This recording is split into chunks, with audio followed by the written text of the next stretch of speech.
Log on, tune in, find out. Another good idea from Cambridge.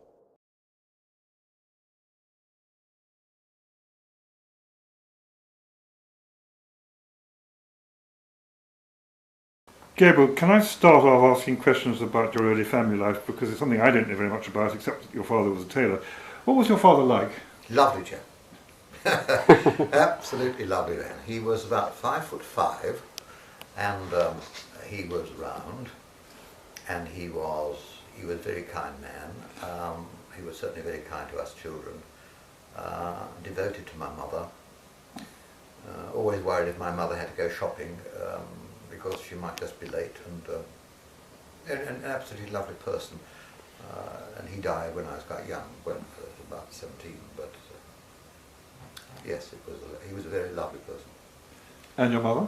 Oh, she was wonderful too. But my poor mother had my poor mother, who was she was a wonderful mother, but she had a terrible job to do, because my father was a tailor, and the times were bad, and we lived under rather cramped conditions. And toward the end of his life, we lived in a house which I think was rented, and it was damp, and the ceilings were peeling, and the wallpaper was peeling. The war was on. My father was getting very ill, yet he had to work all the time to earn a living.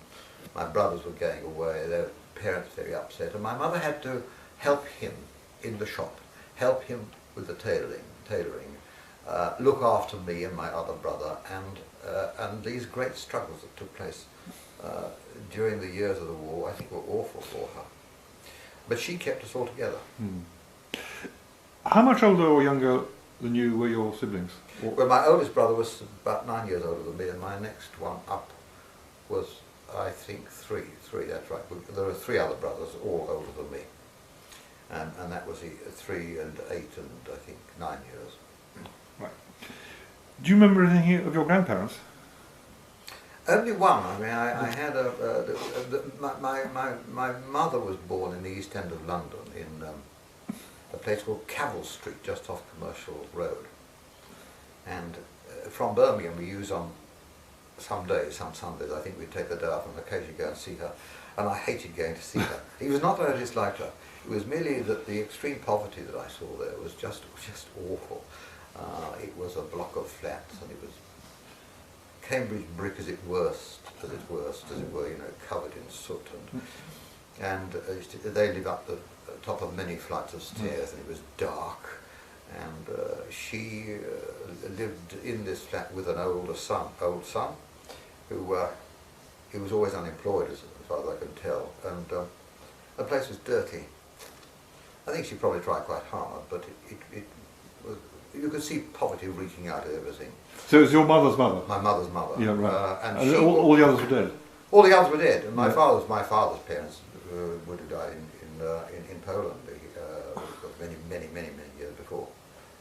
But my grandmother came. My grandmother came from.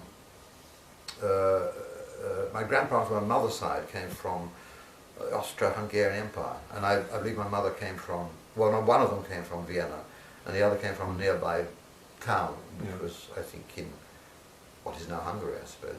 Yeah. What date is this that you're talking about? Well, my father was born 1878, and my mother was born in 1892 or thereabouts. So you have to go a generation back to their parents. And when were you born? I was born in 1907. And you went and visited this? When I was 4 or 5, I used to be taken up there. I suppose when I was old as well. I did go and visit my grandmother and her children, her sisters and brothers, my mother's brothers and sisters, but I always found it difficult because, I mean, we were not, as it were, well off. I've described some of the living conditions in which we lived during the war, but I think it was much worse there. And I felt that we were really rather well off. It wasn't in terms of cash, but the kind of life was different. In my family, my parents were, they had their rows, you know, but they were a very loving couple, and that that reflected itself everywhere about my life. I was aware of that. And I wasn't sure that this was true of all my mother's siblings. So I didn't really like going there. Not alone. Was your family Orthodox, liberal, or non-practicing? No, they were. I think no, they were neither. No, certainly not liberal, and they were not Orthodox. And my father despised both groups. He belonged to, I think, the Jewish community. I gather, so I have not been in it for a very long time. Has many different streams, and I think they were called sort of conservative. That is, they. You see, we didn't live in Birmingham in the Jewish community. My father and my mother had their business near the centre of town, opposite Snow Hill to start with, my earliest memories, Snow Hill Station. And then they moved to Handsworth, which was quite a respectable place then, but it was a long way from the Jewish community. And whilst my brothers went to the Hebrew school, when the family lived in the centre of Birmingham, there was no Hebrew school around for me to go to, and I went to the local school. So I didn't really mix with the Jewish community, and they were too far away from the synagogue to go, except on high days and holy days, which there was a makeshift synagogue behind, I think, a Methodist church. And the women sat in one row of benches, and the men, and me being a boy, went with my father next to a big cabinet which housed the Ark of the Covenant. And that was just for the Jewish New Year and the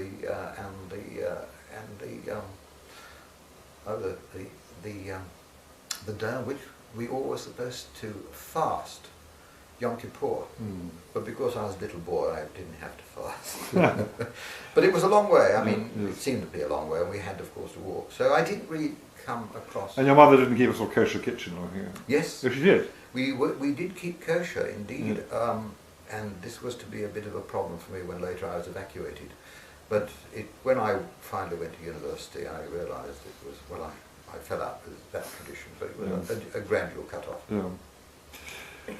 What are your memories of your primary school? Well, my primary school was next door to my home, and Westminster Road Junior School it was, and nothing very much. Nothing very remarkable happened there. I was slapped by the head teacher once for being a nuisance in the class, I remember. Nothing particularly. I suppose not unhappy memories, and not... You weren't bullied, or you weren't... Well, I was bullied, but then... But I wasn't, and I never remember, I do not recall ever any sign of anti-Semitism to me, if that were the question. Though my older brothers did experience it, I don't remember ever having it. But there were chaps around that bullied me, and we used to fight in the school playground. Did you bully others?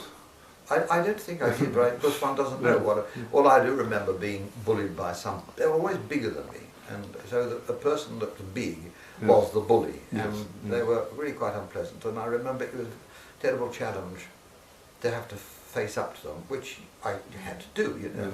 And one did in the school playground, and one was usually saved by the teacher coming out with a great alarm.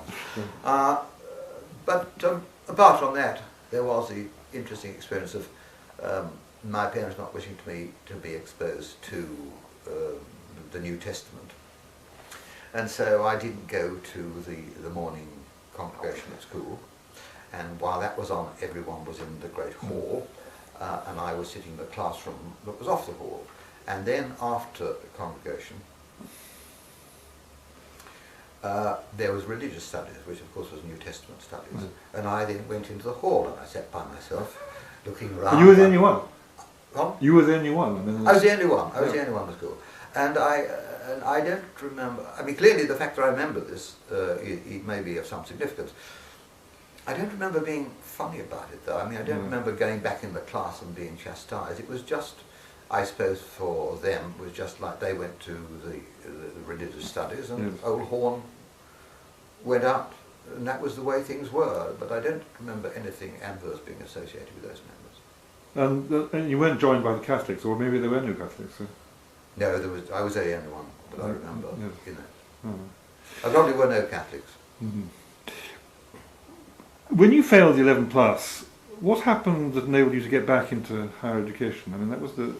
Oh, well, You see, the whole business about failing, which I really did fail, but you see, when I finished the primary school and the junior school, there was the war, and I was evacuated for a time. I was evacuated for a few months, and I went to a nice school, but it was nothing, you couldn't do very much in the 3 months that I was there, and then I went back to Birmingham. The schools were all closed. And so my education then in Birmingham, instead of going to the Birmingham Senior School, I went to the outlying class, which was a class held in the basement of a church, 1 hour a day, I don't know how many days a week, and that was our education. I don't know how long it was before the school opened, because I can't remember. But I finally, sorry, yes? I mean, you must have been 11 in 1938, right? Yeah, I had, yes, that's right. Because 11 plus hadn't even come in at that point. I don't know what it was called. It was the entrance examination to the grammar school. Yeah. And I managed to get through that examination, but I didn't get a seat, which it seems to be his tantamount saying you failed the examination. Anyway, I didn't get a seat. And I don't know why. Jewish holidays, a lot of them, a lot of the ear trouble and middle ear infections, but I don't think that's the only explanation. I suspect I wasn't really interested. Yeah.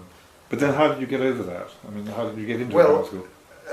My next possibility, I didn't go to grammar school, my next possibility for anything outside the ordinary state system was the technical school or the commercial school.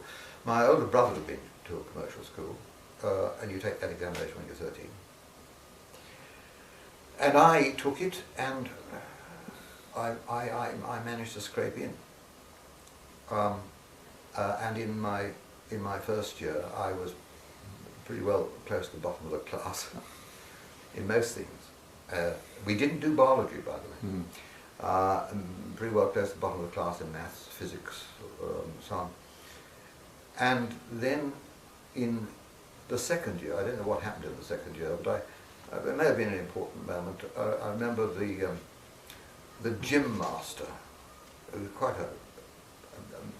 a major figure in the life of a boy, was the games were cancelled, and he took us into the classroom. He of all people read The Lady of Shalott. Well, of course, the culture from which I'd come, people didn't read poetry. And here was this fellow who was the quintessence of physical skills and abilities, who was reading poetry.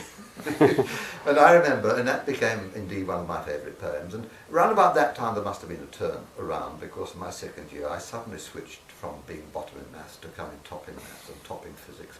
And I even almost remember the day when I was looking at the blackboard, and the maths master, even in those days they wore a gown, and even in just a technical school they wore a gown, putting an equation on the board, and he had to transpose in algebra, a very simple equation, and that required he had to transform the equation from one digit b was transferred from one side to the other. And I had never understood what the rules were about that, and I suddenly saw what he was doing. It was as it was a blinding instant, and I suddenly saw what was going on. And really I did improve, and I remember as I was taking the final examination, the master came up behind me, the math master, who had been rather unpleasant to me when I was in my first year.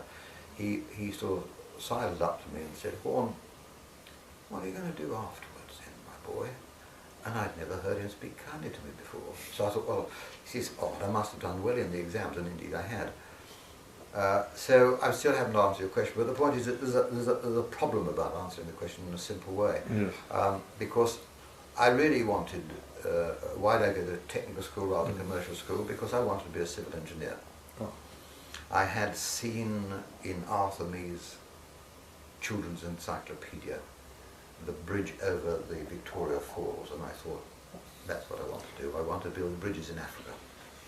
And I was persuaded then, technical school, civil engineering, that was for me. And after I left school, I applied to Stewart and Lloyd's in Birmingham for a job, and they didn't give it to me. And this was what age? This was when I was 15, because I left school when I was 15. And over that summer, I applied for this job, and then my father got a job for me as a draftsman in a big engineering company. I stayed that for a week, And I thought it was an awful job. You saw serried ranks of people behind drawing boards and standing up all day long working away on their drawing board. And I thought that was ghastly, so I left. And at that time, my older brother, Henry, had been called up. He was the last of the three to be called up into the armed forces. He'd worked for my father. My father was getting quite ill. He needed help.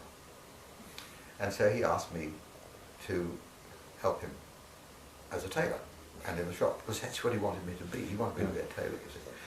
He saw there was not much hope, but I said, all right, I'll do this as long as I can get off one day a week and go to technical college to study the National Certificate of Mechanical Engineering as a route to becoming an engineer. So we agreed on that. During that time that I was doing the National Certificate, which was a 2-year course, I was also going to youth clubs, all sorts of youth clubs in the evening, and wasting my time in the youth clubs. And in one of them, there was a woman who was supposed to look after us. And we were fooling around in the outer room, a large hall of a school, with a table tennis table, playing table tennis. And the classrooms were off the central hall, and you could see through them through glass windows. And there was this elderly, gentle, kind woman that was supposed to be keeping discipline. And she was sitting on a child's desk, reading from a book with a few young people around her, sitting and listening to her. And I thought, I wonder what she's reading to them. And it was Wells, Huxley and Wells, A Science of Life. Mm. And I sat there, and that really was the moment that was, I think, almost decisive. Almost decisive, because you've got the Arthur me looking at these bridges, you see, and then when I heard this extraordinary story of biology, and I knew nothing of biology, I was trapped really, and I said I'd like to. I wasn't quite sure how I'd come to read medicine, but I had thought medicine was a nice thing to do because you could help people. Mm. That was very strongly the reason. The other reason, and there was no one to tell me what I should do if I wanted to study biology. And there was another problem, and the other problem was that to study biology or get into university to do medicine or whatever, one had to have a matriculation examination. That was... First MB? No. The equivalent of GCSEs today was your first step in entering the University of London or Birmingham. That was called a matriculation examination. Right. And then when you had taken the matriculation examination, you had to, if you wanted to be excused the first MB, you had to take the higher school certificate, I think it was.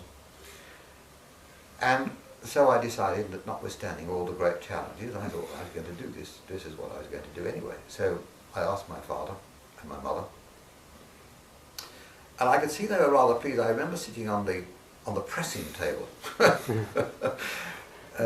and my mother sitting down, my father standing up, and he was obviously pretty tickled pink that I was thinking of becoming a doctor.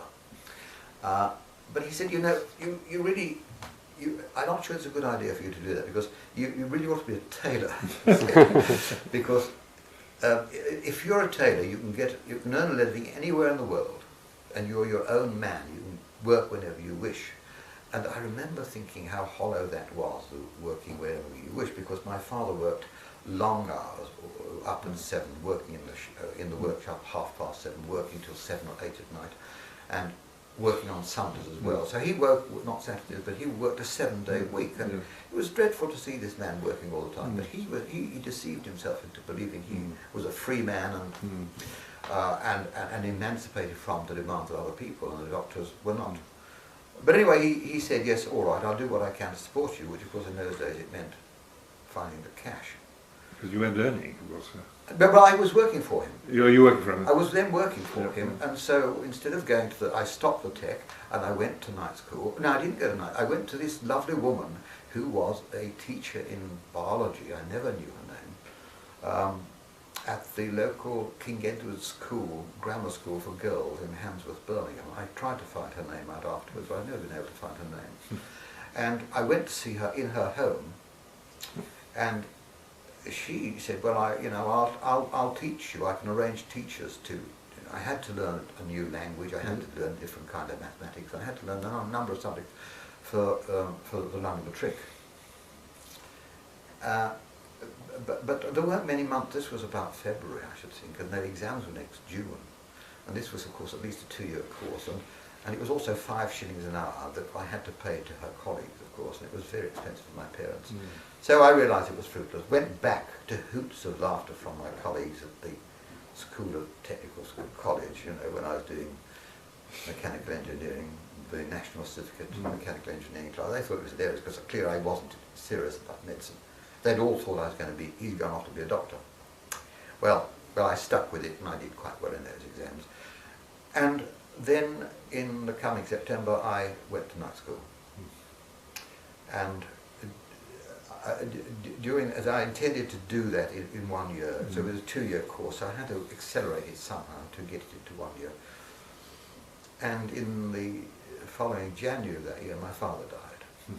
So there was a serious problem, not only in the death of my father, whom I, of course, dearly loved, but in the fact there had to be a breadwinner. Yeah. And we had the shop. And what we did, we went on selling clothes, and because my father taught me how to make parts of women's clothes, and I was good at making skirts. I was very good at making skirts, yes. But I couldn't make jackets. They were two-piece suits in those days. Yeah. And so I put a sign up in the shop saying alterations made. I was quite good at sewing, and that was a great skill for me later in microsurgery, by the way. I think it was invaluable, that skill. So I sewed, and I took in alterations and pressed garments, and that brought in a living. But I still kept on, you see. I still went on at night school, managed to get the matric in the following June, and then embarked on doing my A-levels. My A-levels, well, the equivalent of A-levels, chemistry, physics, and biology. And Well, you were 17 now, were you also? I must have been, yes, I was coming up, yes, I was coming up to 18. Yeah. I was between 17 and 18. Yeah. And then it was a 2-year course, and somehow I had to contrive to do it all in 1 year. And I was doing this work. It sounds dreadful. It was an extraordinarily exciting year for me when I discovered the things I did discover as I learnt. But I was due to be called up to the armed forces when I was 18. And I asked for deferment, there was no war on, of course. I asked for deferment until I'd finished the exams, and they were refused. They gave me a short deferment and refused to extend me to the following July. So I wrote to my MP, and my MP wrote to the Minister of War or Defence, I think it changed to Mr. Arthur Henderson. Yes. And after many weeks I received a letter saying that Mr. Henderson could not interfere with the course of this call-up. But it was unlikely that it would be implemented in time for it to interfere with Mr. Horn's examinations. And many, many years later I met Mr. Arthur Henderson in the House of Lords. And I sat next to him at lunch, and I told him the story. "I remember you," he said. I don't believe he did, actually. "I remember you," he said. "We thought it was a neat solution." So anyway, I got my A-levels then, and I got the standard. And I should say there was a very, very peculiar twist to all this, because when I decided to read medicine, I didn't know who to turn to for advice, apart from this teacher who was very good, but I knew nothing about medicine. So I simply wrote to the sub-dean of the medical school at Birmingham, Mr. Professor Charles Smout, C.F.V. Smout. And he very kindly received me. But he was quite violent. I mean, he was angry. I don't know why he chose to see me, but why was I wasting his time? I hadn't got any qualification, which I hadn't even started the matriculation course. Why was I wasting his time? You give up this thing, it's a ridiculous idea. And he wrote me a letter, which I have actually, which said it was an absurd idea, just give it up, you don't stand a chance. nonetheless, some years later, when I got my national certificate and I got my matric and I got the A-levels, the higher schools, I asked to see him again. And he agreed to see me. Whereupon he upbraided me once more, and I can't think why, upbraided me. And he shouted at me and banged the table. And he said, "Get out, get out." So I got up to go out, and I was carrying a little briefcase. He said, "What have you got in there?" So I said, "It's, well, my certificate." "What certificate?" So I said, "Well, come here," he said. So I came back. And I showed him these certificates. And he said words that, "My dear boy, why didn't you show them to me?" Of course you can have a place to read medicine. So that was the history of my reading medicine. So when I came back, Yes. I was given a place in medicine. Can I ask, I mean, this is slightly to one side, but I mean, I always think of you as being sort of on the left of English politics. I mean, but it was obviously a change from your family background. I mean, do you remember how you sort of your sense about politics changed? Was that sort of, did that coincide with your interest in doing something for other people? Well, you see, there was no, politics weren't discussed in my family. My mother said she was liberal, but I didn't know what that meant. I really didn't know what it meant, and my father, politics was never an issue in my house. It absolutely was not an issue. I remember, of course, when I was an undergraduate, I met Anne Soper I met her on the first day at the University of Birmingham, but we only saw each other at a distance. But in our last year, we began to go walking out together, as it were, and we talked a great deal about politics. By that time, I was extremely interested. I should say that there may have been a number of factors, but it was not family background. It was that when, in those years of enlightenment for me, when I had decided to read medicine, and decided in part because I also, not only influenced by this woman, but my mind was opened by that book. And then I began to look for other books. And in particular, I began to look toward philosophy. And I remember reading a book by C.E.M. Joad. Now, all sorts of criticisms have been leveled at him, of course, and he, I suppose, was not a great and distinguished philosopher, but he was a wonderful communicator, and he wrote a book called A Guide to Philosophy. And that was really what brought a huge change in me intellectually. I mean, then I began to see that solid things weren't really solid, and what I thought was really read was something very subjective, and the world of my senses was not really the world of physics.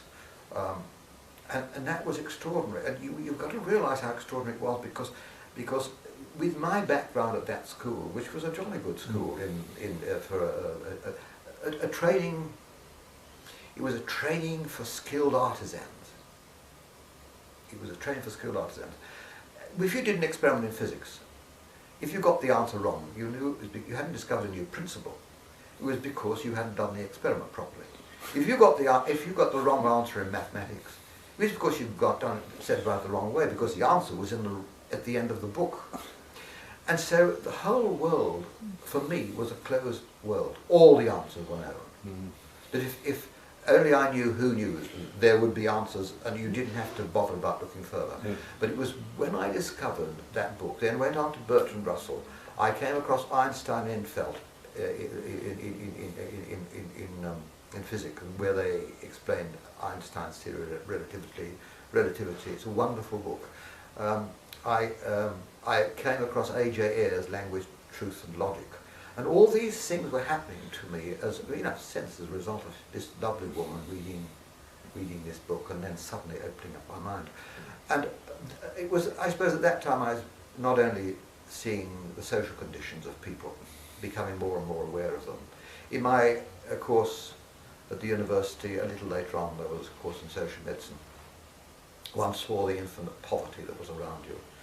Anne Soper was the daughter of Donald Soper, who was, of course, a very left-wing politician, Christian politician, Well, I certainly wasn't by then a Christian. By then I was an agnostic. But I was more and more conscious of the needs of the underprivileged and the injustices of the distribution of resources in the country and the waste to a country of young people who had to go these devious routes to discover themselves, whereas to others who went to the right school it was given. Good, it should be drawn out by the school, but there was the vast majority of children, nothing was there to draw them out. And I still believe that to be not entirely changed.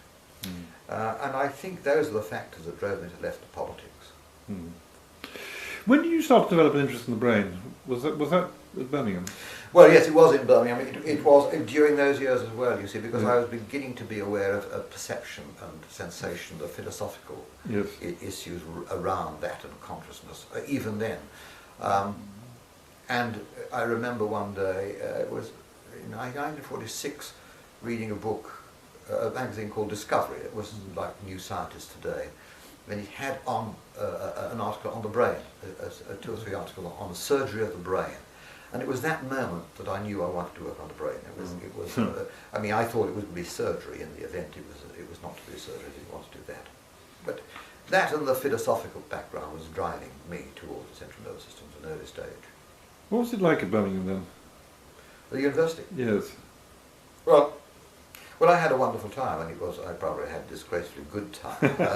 I mean, I just plunged into the university, into undergraduate life, and I got involved in the University Debating Society, which was also, and at the end of the first year, for some reason, they asked me to be chairman of the University Debating Society, and that made me also chairman of the Political Society. So I had to chair meetings of the Conservatives, the Liberals, the Socialists, and also run debates and speak at debates.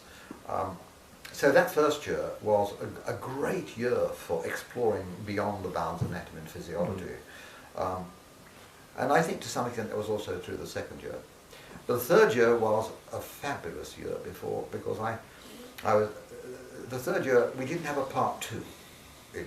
In medicine. In medicine, there was it was a 2-year course, then on to clinical medicine. But some students could take an examination for a scholarship, of which I think there were 2, to get an award to spend a third year doing a Bachelor of Science degree in anatomy and physiology.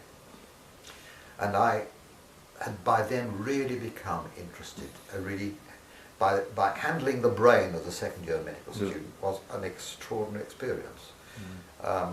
And you know, I think it's one that every medical student ought to experience. It is a truly remarkable experience.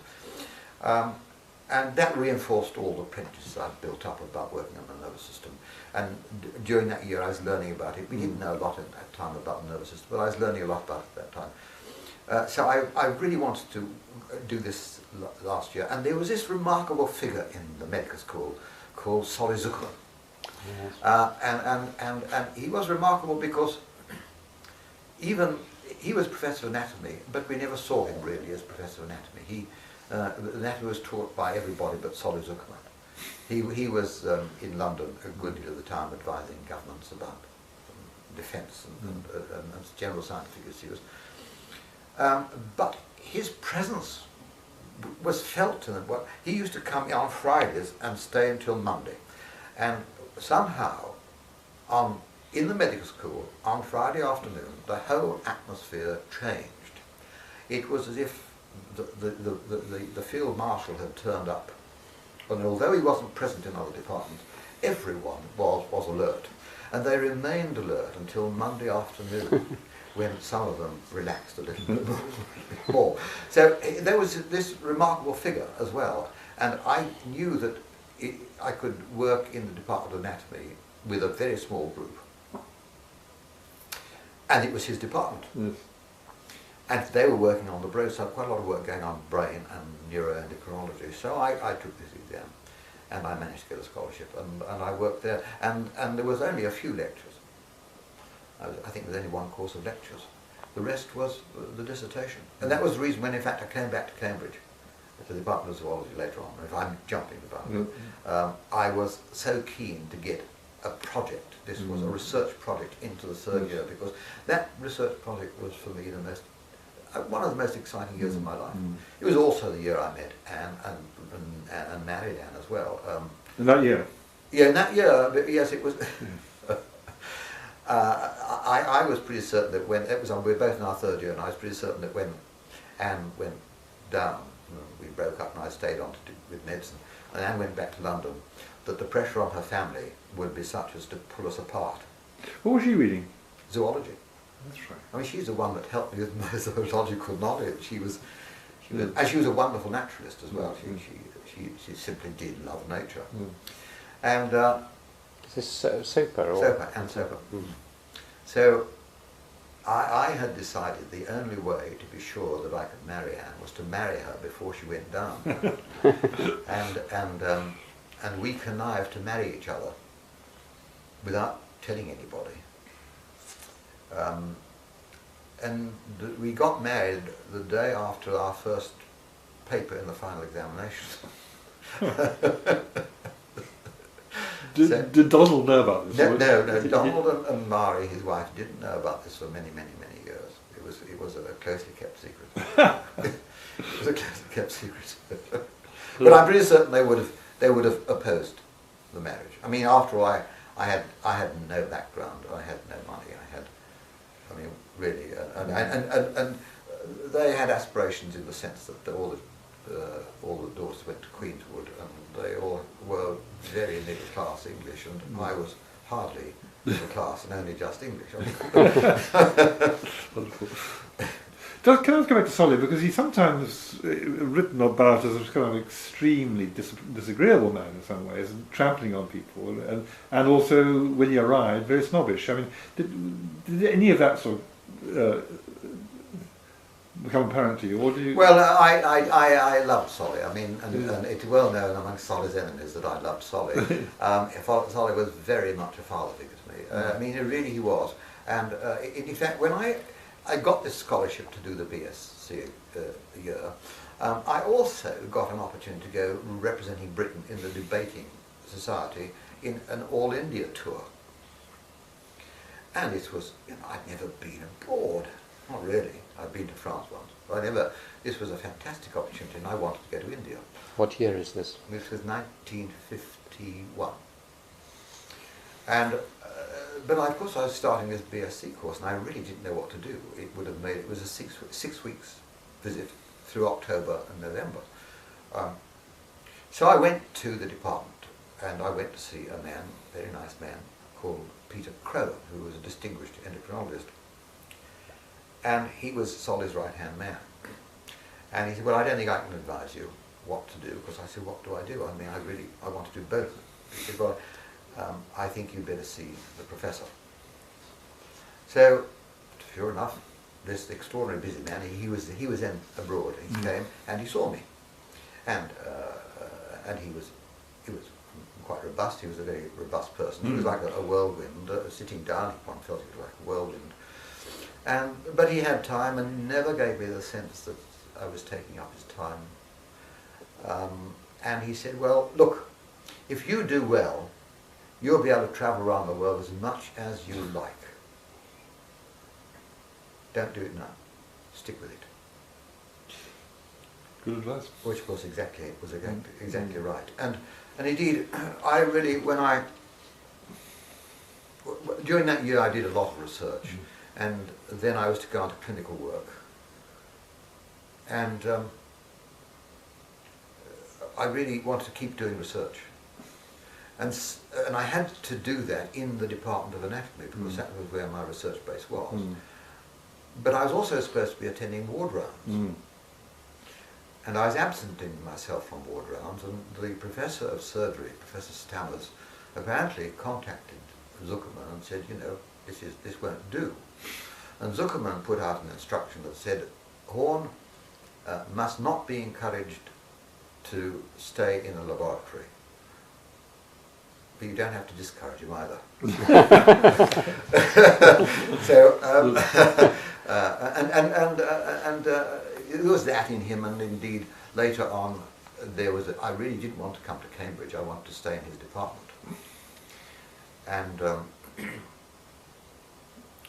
I went to see him about this, and he hadn't got a job for me.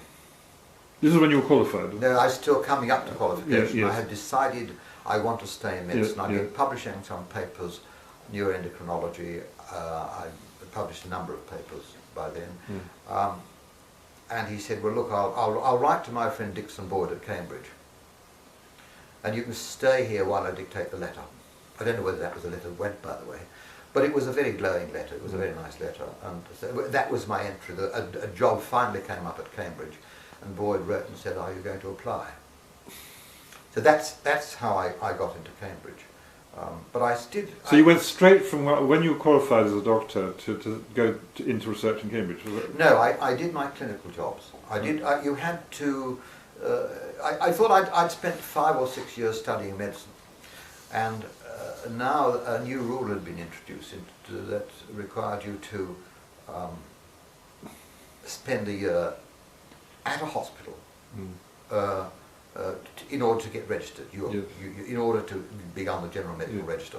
And I thought, well, I spent all these years doing all these years, not wasting my time, but in medicine, I might as well finish it off, which is what I did. And I still went on doing research then. I used to, I don't know, poor wife and children suffered. I don't know how they put up with it, but I still managed to do some research then.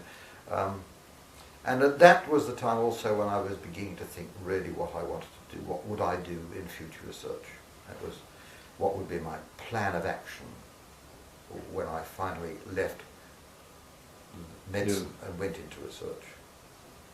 And when you came to the Department of Anatomy here, or at least, I mean, but that's going back a step, I mean, you applied for that job. I applied for the job, yeah. And I mean, was your intention to then go whole time into research? Yes, it was. I did, but it was. I was against still. I still clung to medicine because I used to eke out a living. I of course used to supervise, and I used to supervise quite a lot for Kings. Yes. That's how I began my early links with Kings. But I also found I could earn almost as much, not quite as much as supervising, by doing the surgery for the local GP in Histon. So 1 or 2 evenings a week I used to open the door at 6 o'clock at the Histon surgery and close it at 8 o'clock. And sometimes when he went away, and he's a one-man band as it were, he's an awfully nice man, this doctor. But he needed some time off, and he'd ask me to stand in for him over the weekend, so I stood in for him over the weekend.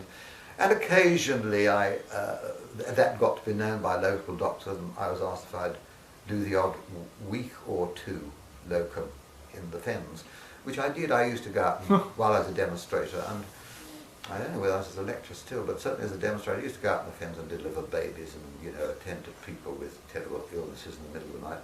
So I kept this association going until finally I realised that I was actually, there were plenty of people to do good, that actually I was getting a bit bored with the coughs and sneezes, the coughs and colds, people coming in and after saying the same thing, how are you? Well, I'm all right, doctor, how are you? And it took a long time to penetrate through to what was really wrong with them. And I thought, really, other people can do this. I want to get on with my research. So I focused more and more and more on my research. What work did you want to do in the department? Well, you see, again, I think there was this huge influence from my philosophical interests. I had been thinking about consciousness and how one could possibly tackle that from an experimental point of view. And I became aware, possibly not self-generated awareness, but possibly by others and by the reading, that the one thing that you're confident about when you're aware, there are certain things that are going on in the world you're not aware of at all.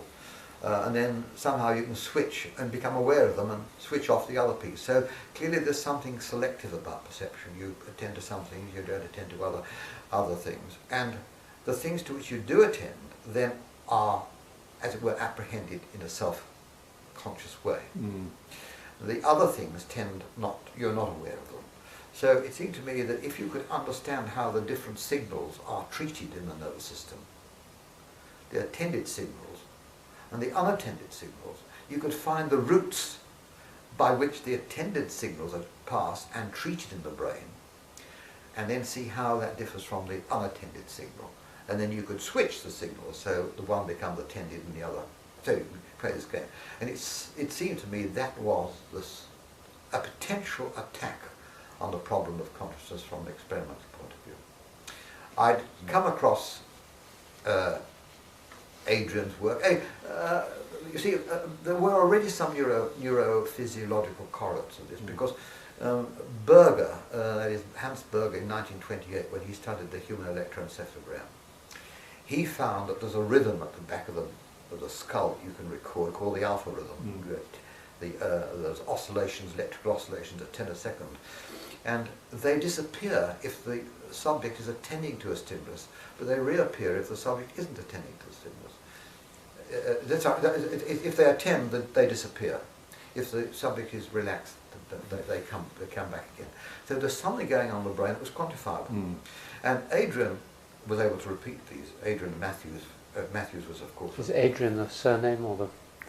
Lord Adrian. Lord Adrian. Yep. Adrian and Brian Matthews. Brian Matthews was here, and together they were able to replicate and take forward that work of Berger in some very elegant experiments in the 1930s. Adrian then was a sensory physiologist. He was interested in the way signals are passed from the skin, say, along nerve fibers up to the brain. What's the mechanism? And he, of course, discovered the kind of nerve impulses that we used and the codes for signaling nerve impulses, and he got the Nobel Prize in 1932, I think. Well, Adrian had thought about this, and he wondered whether signals that are not attended to are blocked in being transmitted from the eye to the brain, or from the skin to the brain. It's an old idea. It had been about since 1904, certainly, possibly longer. And I thought it was a great thing to do. And so my intention was to come to Cambridge and set up an electrophysiological laboratory and study attention with electrodes, electrophysiologically, in animals, in behaving animals. But there wasn't anyone in Cambridge that was studying the neurophysiology of the central nervous system. There were some neurophysiological studies on the retina being conducted, Horace Barlow, Giles Brindley,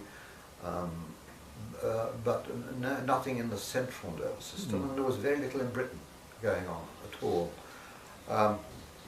And so I thought, well, I better be trained somewhere. I've got to learn how to do this. So I asked Professor Boyd if I could have. This was my first year, you see, and I asked Professor Boyd if I could take a year's leave off the next year and go to work with Herbert Jasper. And Penfield was a great neurosurgeon, you may have heard of him. Yes, and he established this huge Institute of Neurology, the Montreal Neurological Institute, which was very, very eminent in those days. And Herbert Jasper was a neurophysiologist working on electrical recording from the brain. And I wrote to him, and he said, yes, you can come if you can get the money. So I applied for some cash, and Dixon Boyd said, well, you can go, but I can't pay you because you've only been here for 1 year, and you can have unpaid leave of absence. So I applied to, I think it was a Wellcome Trust. And it was wonderful because I got the grant. And the person that was on the committee, and again met many years afterwards, was the son of he may have been a Kingsman, Henry Barcroft. Oh yes. I wasn't then really at King's, you know. He didn't. I was a Birmingham man, and so there was absolutely no influence there. But he said I thought this was a good grant application, and I approved it. So I was going to go, and Herbert knew Adrian.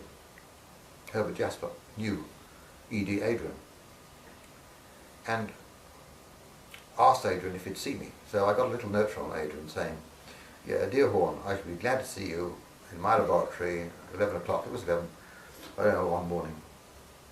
So I went across to see him, and he was simply wonderful. He was then Master of Trinity, and of course he was the eminence grise in the world. And there he was in his downstairs room. It was blacked out, basement of the Department of Physiology, all blacked out, so you could take photographs on the oscilloscope screen. And he was filing something. He got something in a vice and he was filing away.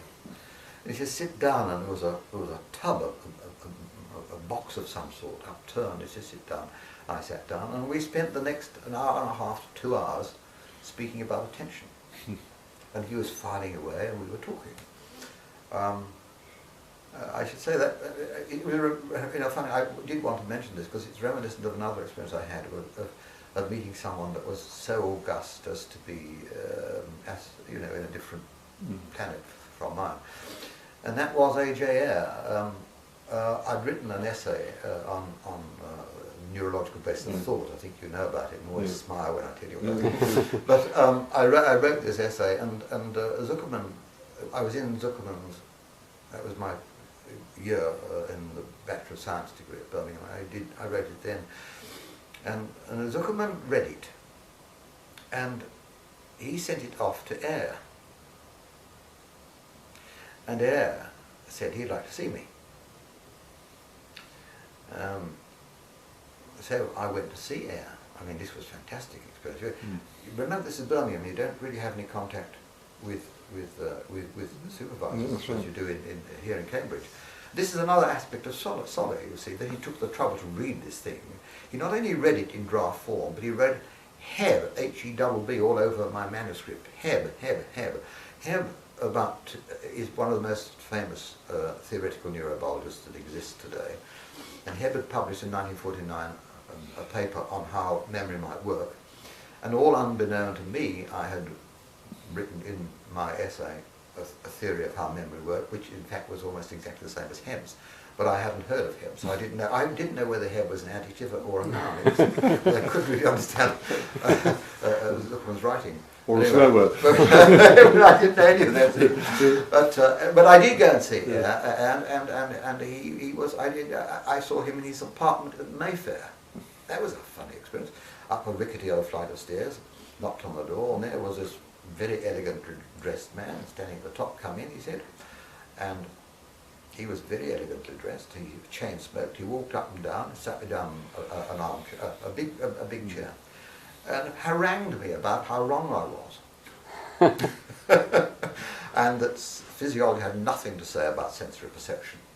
And I occasionally would draw attention to what Bertrand Russell had said, and that only inflamed him all the more.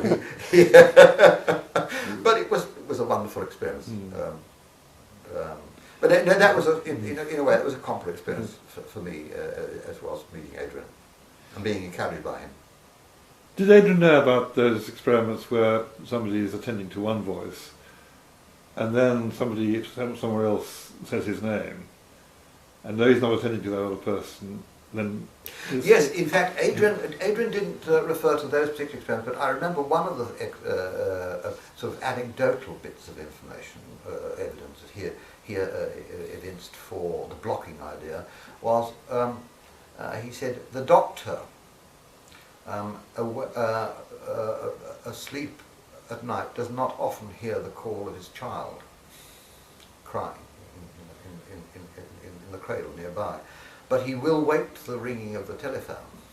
Or other examples, or the mother won't wake to the ringing of the telephone, but she wakes the cry of the child, and people will more respond to the name if it precedes. Because that's rather evidence against blocking, isn't it?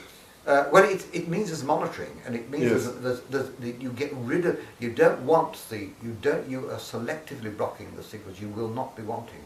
So the doctor doesn't want to hear the baby's cry, and he blocks it out somehow, allowing some, well, I don't know whether you call them SOS messages, but I certainly call them SOS messages, that there are some SOS messages that, Mayday messages, I suppose, that are still allowed through. So it can't be a complete block, but there is some sort of block. I was teaching. See, I began to teach for King's in 1956. Probably as soon as I arrived in '56. So 56 and 57, I was around, and I was doing some supervising, but I don't know how much. I can't remember much about that. 57, 58, I went away. I think I was supervising in 56, 57 for King's, actually. Because I came back to some of my supervising, so yes, I was. And then in 58, King's really asked me if I'd take on all the supervision, which I did. But I was still only a demonstrator, and I didn't know that at this time, but colleges were reluctant to take on university officers who were demonstrators, which we call them assistant lecturers today, of course. But they did offer me very generous dining rights, very generous dining rights. I could reminisce about that in my first exchange with Provost Shepherd, but I exercise those dining rights. I hope you will reminisce about Provost Shepherd. Well, I mean, yes, he was quite extraordinarily nice to me. I remember the very first evening coming into the college, having been given dining rights. It was a summer evening, and I had come in much too early. I think it was about 7 o'clock. Dinner, of course, at 7:30. And there was only one person there, and the person was hidden behind a newspaper. But it had small legs, that's all I could remember. And I went and sat opposite at the other end of the room. And suddenly, almost convulsively, the paper was crashed down onto the lap. Because I was reading the paper then, this paper was crashed down. "Who are you?" came this voice. I said, "I'm Gabriel Horn. Who are you?" And he thought this was the most wonderful thing he'd ever heard. Everybody should know about Provost Shepherd, see? And here was I saying, "Who are you?"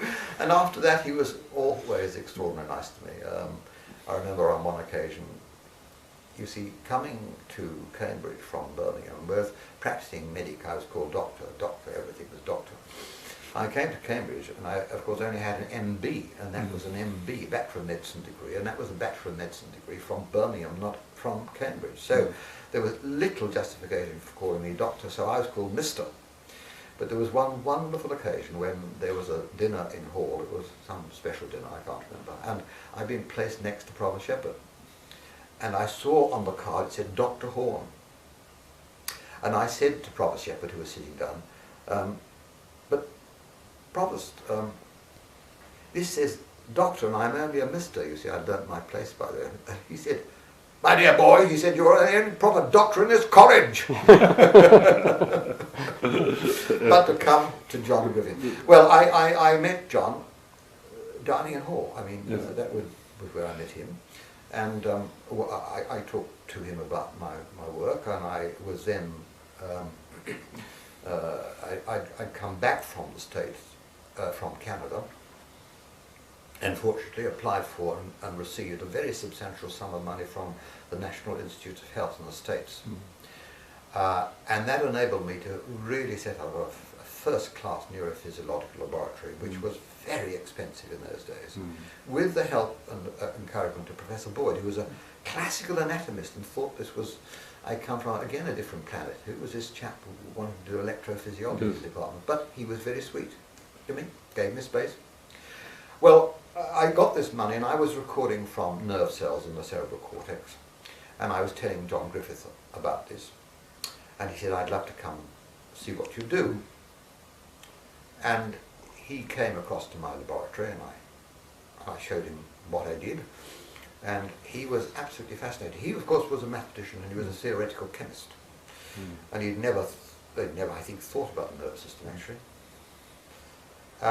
He then would come frequently, and I remember he would come in with, almost invariably, with a tightly rolled umbrella. He was a very shy person, and very upright, and rather unsure of himself, really. Sure about his science, but very, very, very diffident. But he would come in and see me when I was doing the experiment, and we would watch the oscilloscope screen together. And sometimes you can tell whether you are recording from a single nerve cell hundreds of millions of nerve cells in the brain, but you can tell whether you're recording from one, because the cell generates an electrical current, and you can measure that, the voltage that's associated with it, and the voltage generates a wave that you can see on the oscilloscope. It's got a particular form. Any one neuron has a particular waveform. If you move your electrode, you will lose that neuron and pick up another waveform. Mm. And sometimes we could see on the oscilloscope there was one waveform accompanied by another little waveform, which had to mean it was two neurons, because each waveform was consistent pattern. Mm. And I remember John saying, John had said to me, you see, provocatively at a dinner one day, he'd been reading some work by Eccles, I think, a great neurophysiologist, and he said, if you can tell me how how neurons work in the brain, I'll tell you how the brain works. And of course, those were the days when it was thought there's only one kind of neuron, and that's the neuron in the spinal cord, and you can extrapolate from that to every single neuron in the brain. That was not John's fault. That was a fault of the neurophysiological community, because that was all we knew. And so he saw these two neurons popping away. You can hear them as well as see them, and he thought, I think it was him, how interesting, because these are two neurons, and I said these are probably two neurons, and they must be close together, because if you move the electrode a small distance, a few microns, a few thousandths of a millimeter, you pick up different nerve cells. How do they interact with each other?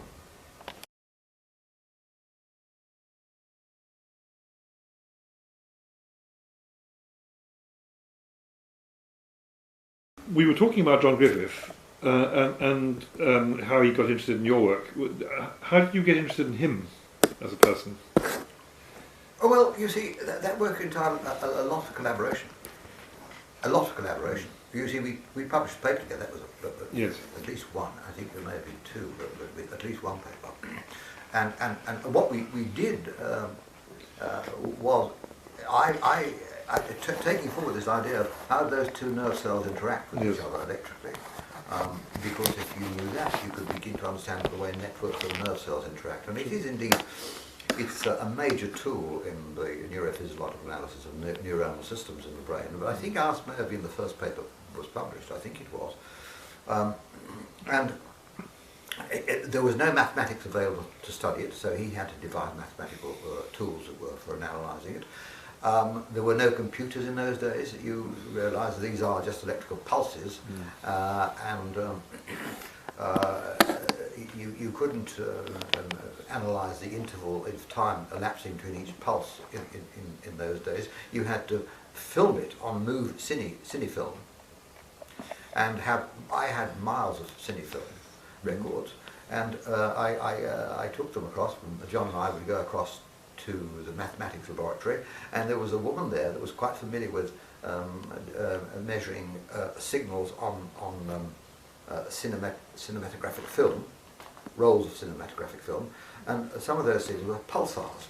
That was the work that was going on in Cambridge at the moment. In my room. Oh, was it? In the department.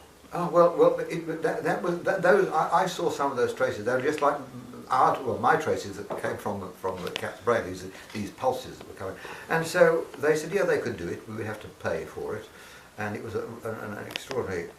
I won't go into it was a wonderful piece of apparatus that was used. It was such old-fashioned stuff like today, and it took months for this wonderful person to do all the measuring of the interval between each pulse, and so on.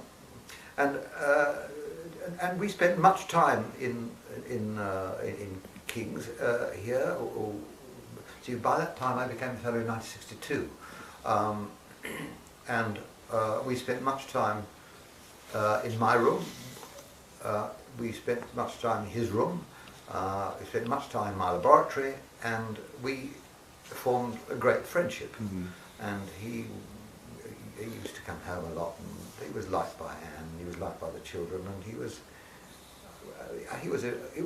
people had very peculiar views about John, but he was an absolutely lovely person. And going beyond our own work together, he was a very, very original scientist, and I think would have got a Nobel Prize. Well, can we go on with your career? Because I mean, you went off to Berkeley to work with Dick Hill. Yeah. What was the place? How did this come about? Well, what happened? I'd come back with still working. I decided I was going to work on attention. I told you, I said that attention had these experimental components of competing stimuli. There's always going to be two stimuli around when you're going to be working with attention. And I had found some nerve cells in the visual part of the brain, the visual cortex, that responded, they responded to visual stimuli, but they also responded to tactile stimuli of the skin. Very few of them, responses were quite weak, but people hated that. The visual physiologists didn't like it.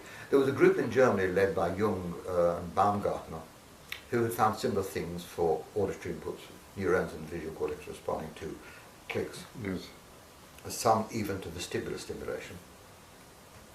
But Dave Hubel and Vernon Mountcastle really didn't like that. They were very influential figures at that time in the States. But still they were early days. But they really didn't like it because it meant the visual system was being interfered with by other stimuli. Right. And of course that's a nuisance because you want to process visual signals from the retina. Ideally you want it uncontaminated by anything else so you can do the analysis and the contaminations come elsewhere. To get it contaminated from within the system is a nuisance. I don't know what the other explanations would be. So we people me coming to it from attention, and then finding out that you would find nerve cells in the visual part of the brain that responded to a tactile stimulus, whether the animal was attending or not. There was a basic level of interaction going on that was independent of whether the animal was switching attention. And Peter Venables and I did an experiment in humans, the counterpart of the experiment I've been doing on animals, which is very similar, showing that not only do you get switching between what modalities like auditory and visual, but they actually interfere with each other in the analysis. So they interfere with each other from our psychophysical data at quite a low level, that's somewhere possibly even the sensory processing system from the retina to the brain, but we weren't sure. But certainly quite a low level in cerebral. And there are efferent fibres going down there. Well, there are efferent fibres, not to the retina in mammal, there may be one or two. There are plenty of retina fibres going to the next station on, and plenty of fibres that are not visual going up the visual cortex that had not really been discovered at that time, by the way, because that discovery depended upon showing an anatomical route, and no one had, except in 1963. Charles Shute and Peter Lewis in the Department of Anatomy, where I was working, you see, in Cambridge, they had shown there were pathways that had never been discovered that actually were not visual, but they went into the visual pathways from other parts of the brain. Right. And I thought, well, there's the key, and I was sort of primed by this anatomical knowledge, and I knew that the visual cortex and the next station down before the retina had these fibres going into them, and it could be influenced. There was a system that was there. Well, I thought, well, there was a lot of evidence that quite a lot of this extraordinary high level of brain function, that is attention switching, for example, and what one would call clinically consciousness, whether a person in coma or alert, is controlled deep down in the very primitive parts of the brain called the brain stem. It's common in all vertebrates. And I wanted to go, I'll tell you how I got to Berkeley, but I wanted to go and spend some time putting electrodes into that brain stem and seeing whether there were indeed lots of, what can I say, polysensory neurons, nerve cells there that responded to more than one sensory modality, because that's what I would predict. And I had written, possibly I thought one of the best chapters by myself in my life. When I came back, I wrote a chapter called Some Neurocorrelates of Perception, which I buried in an obscure book. I'd been persuaded by John Traherne to contribute to this book, which I did, and I think no one ever read the book. But I gave it to Horace Barlow to read. And I think Horace liked it. I mean, he was very helpful over it. And in the 60s, I was wanting to go somewhere on sabbatical leave. I been working quite hard around here, and I asked people around, and Horace said, "Well, look, he was leaving Cambridge to take a chair in Berkeley, Yes. and he couldn't go that term, but there was a stipend available. So, would you like to go? The money's there. You'd have to do the teaching." Well, that was all right, because it was teaching on the physiology of vision. So I went. That was how I came to go. I went on what was it was a very grand title of a chair for a junior person, but it was basically Horace Barber's chair. And when I arrived at Berkeley, and all intending to put a little microelectrode which could detect single nerve cells into the brainstem, I was told that I had to work with Dick Hill. Well, it turns out there was not enough equipment for me to work by myself, you see, so I had to work with Nick Hill, and we had to work on rabbits, which I didn't usually work with, anaesthetised rabbits, and I didn't usually work with him. But I said, okay, we'll go down, we'll put an electrode down into this brainstem. And we put the electrode in. This is, I do emphasise the animals anaesthetised. And lo and behold, we come across nerve cells that respond most beautifully to a visual stimulus. Very, very discrete visual stimulus. And I think I remember one day dropping a pin on the floor. I mean, actually just dropping a pin on the floor. And we were monitoring the activity of these nerve cells. You can hear them going on the loudspeaker, and they're doing their own muttering away without you doing anything at all. So you could hear a neuron going pop, pop, pop, pop, pop, pop. And I remember dropping this pin on the floor, and the nerve cell going brrp. It was absolutely amazing. It could have been vibration, of course, but it was, it was only a very, very, very little sound. And I was able to repeat it, so it was pretty clear there was. So that we began to investigate substantially, and we found there were lots of nerve cells there responding to sounds very briskly, and nerve cells responding to touch from all over the body, as well as to visual input. So it was amazing. But what was more amazing, that we were not in the place I thought we were in. When we came to look at where the electrode had been, it was not in the core of the brainstem. It was in the roof of the brainstem. But what was the roof? The roof of the brainstem is the most ancient visual centre in vertebrates, called the optic tectum. In mammal we call it superior colliculus. The optic tectum. It's the basis of vision in a very large number of vertebrates. And when I couldn't believe this, but there was no doubt that electrode was not deep down. It was in this visual structure. And I found it very difficult to believe. So we looked through the literature, and there was nothing published in the literature about what the nerve cell responses were, whether they responded. There was nothing really, just some very general stuff on visual responses. And so, of course, the world didn't believe us. I remember coming back to Cambridge and telling Dixon Boyd, the professor of anatomy, so he knew the superior colliculus from anatomy. And I said, well, there are cells there that respond to sound and to touch as well as light. And he said, I come from Boston, he said.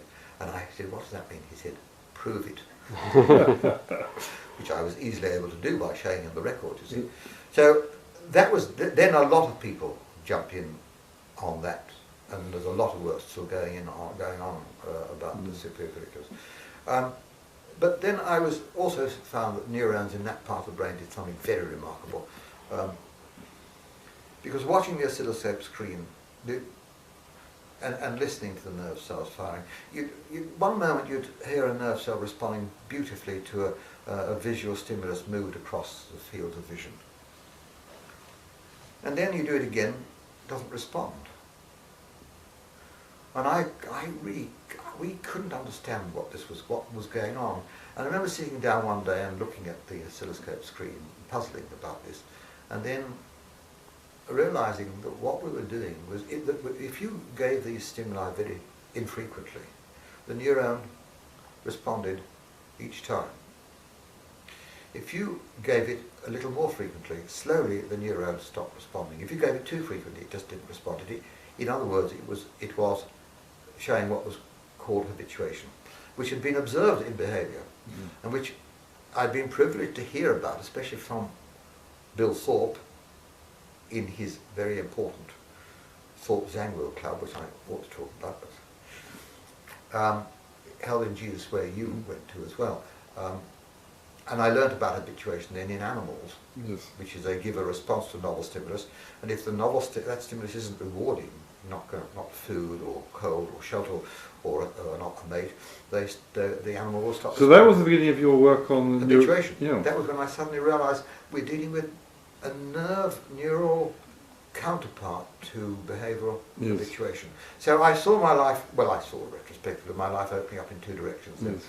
I saw that I really must follow this elementary form of learning, because here was a clue to beginning to understand what the neural base of that learning might be. And the other one was, of course, sensory interaction. So years later, on the sensory interaction side,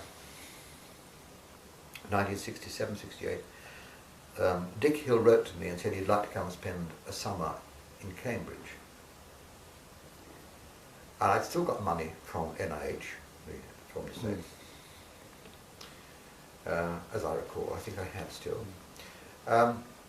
And I read about this vestibular, neurons in the visual cortex responding to vestibular stimuli.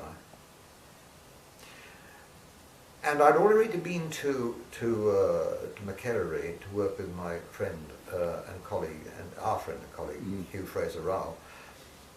And there, and I'll explain, I suppose, another segment of this, I worked on locust brain. And I'd never, you see, I was a medical background. I never thought of invertebrates. I never thought of them. I was oriented to humans, oriented to mammals, but really below mammals it didn't enter into my province really of thinking. And Hugh, not until I came to Cambridge, by the way. That was the beginning of the opening of the eyes, really. But I began to work on the locust, and I got to know some literature about invertebrates, and I came across a work by, and met him, a man called Wiersma. Wiersma was a Dutch origin, and he was working at Caltech. On crayfish. On crayfish. Yes. And he was recording from nerve cells, nerve fibres in the optic nerve of the crayfish. And he found that these nerve, he could show by listening into this nerve fibre in the optic nerve. This nerve fibre was looking at the field of vision above the horizon. So that was fine. Every time you gave a visual stimulus down here, the nerve cell did not show any response. If you gave a visual stimulus up here or up here, it did. What he found, though, that if he tilted the animal in his little chamber, that nerve cell ought to have responded not over here, it ought to have responded over here if he tilted the animal that way. But the nerve cell didn't. The nerve cell went on responding in the same area of space. I think he might have called them space constants in neurons, I'm not sure. But I had come across this, and I said to Dick, well, why don't we see if something like this exists in the visual cortex of a mammal? Well, that was the beginning of the story, and indeed we found it was so, and we sent off a letter to Nature, and that was published. Very, very hot controversy about that. Intense controversy. And the following year, I was joined by Jerry Steckler, and we spent a year working on this once again, and we published the full paper in 1972. And the vitriol that was heaped upon me, I felt, was so great that going to meetings anywhere in the world, in a visual forum, the hostility to the notion that the visual system could have another input and effective transmission of signals was quite true. I never really understood it. I genuinely, coming from my background in anatomy, where you had, I knew there were these other fibers going there. And what's more, you were quite interested to know that in recent years, I said there's this somatic sensory input to the visual cortex that I found, and auditory. Well, there's been some work done in the States particularly showing that in people born blind, the visual part of the brain responds to touch. And of course, my first reaction, yes, well, the substrate is there. I mean, maybe I'm still wrong, but the point was that it took many years for other people to confirm this. I mean, it was a difficult experiment to do, by the way, and it also took courage for people to do it in the States.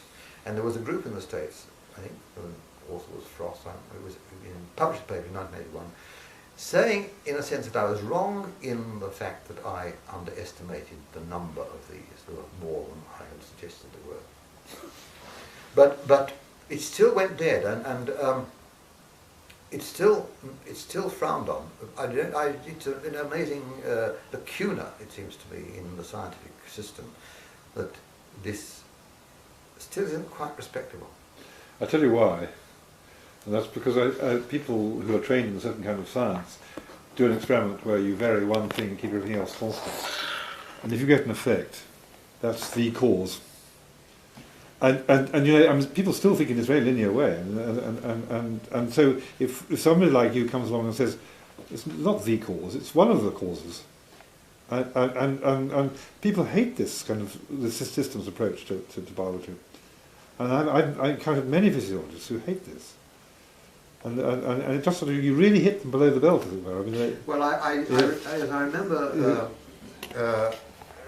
had some interaction with Colin Blakemore about this. Very friendly. He'd gone to Oxford, and he said, well, the trouble is, we physiologists don't know how to handle parallel systems or interacting systems. That's right. And therefore it's not popular. I don't know if that's it. I don't know the explanation for it, but it's. I read a review published a few years ago, about 3 or 4 years ago, by someone in Stirling University about this kind of influence, and she had never heard of this earlier work.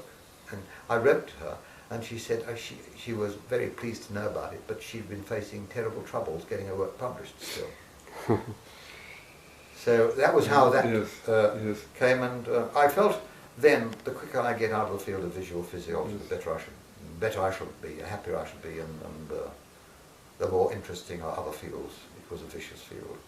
And that was about the time that you and I started to... We'd already started, you see. Yes. You and I had started in 1965. Before you went to McGarry, I think we started talking about it. That's right. And then when I came back, we began to think of ways of dealing with that problem. And as I gradually moved into that field, slowly moving from habituation, But on the habituation front, of course, that's, in a sense, it's the story there, if you want to hear it. I don't know whether you do it. Because I went on to study it in the insect brain and work out its characteristics.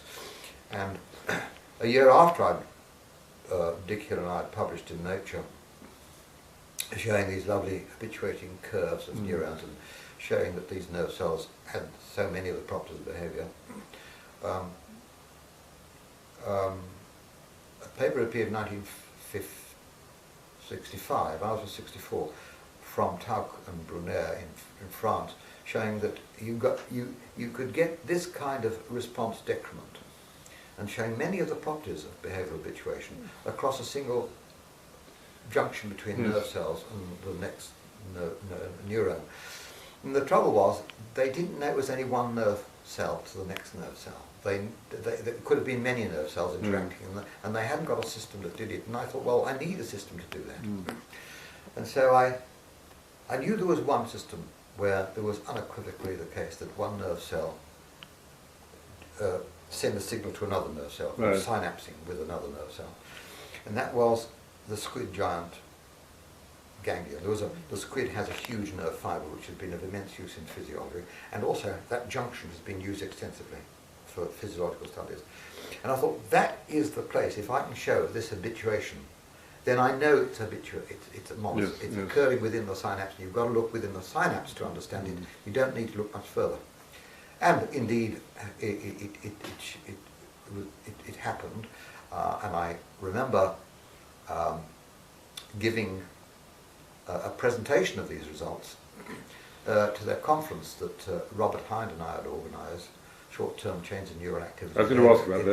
In 1969. Yes. And Eric Kandel was there. And I showed these slides of this lovely waning of a response, and the responsibility had to be on the presynaptic side, not the postsynaptic side. And it could happen at the monosynaptic junction. And I said I thought that calcium was probably involved, but it could be other things. But, well, Kandel showed later on that calcium was involved. It did happen at the monosynaptic junction. But he never referred to that work. Except after he got his Nobel Prize. He told me, well, I bumped into him in London, and he turned around, and I hadn't seen him for years, and he recognised me instantly. And the first thing he said to me was, "Gabriel," he said, putting his arm around me, "that was a great paper you published on the squid stellate ganglion." And I thought, how could he suddenly bring this to the top of his head, never having mentioned it once? Well, we know. We've interfered with his whole game. But anyway, well, I suggest that I think our collaborative work we can leave till later. But going now to when you left Cambridge to go to Bristol, how were you approached by Bristol? I wasn't approached. No, it wasn't approached. What happened?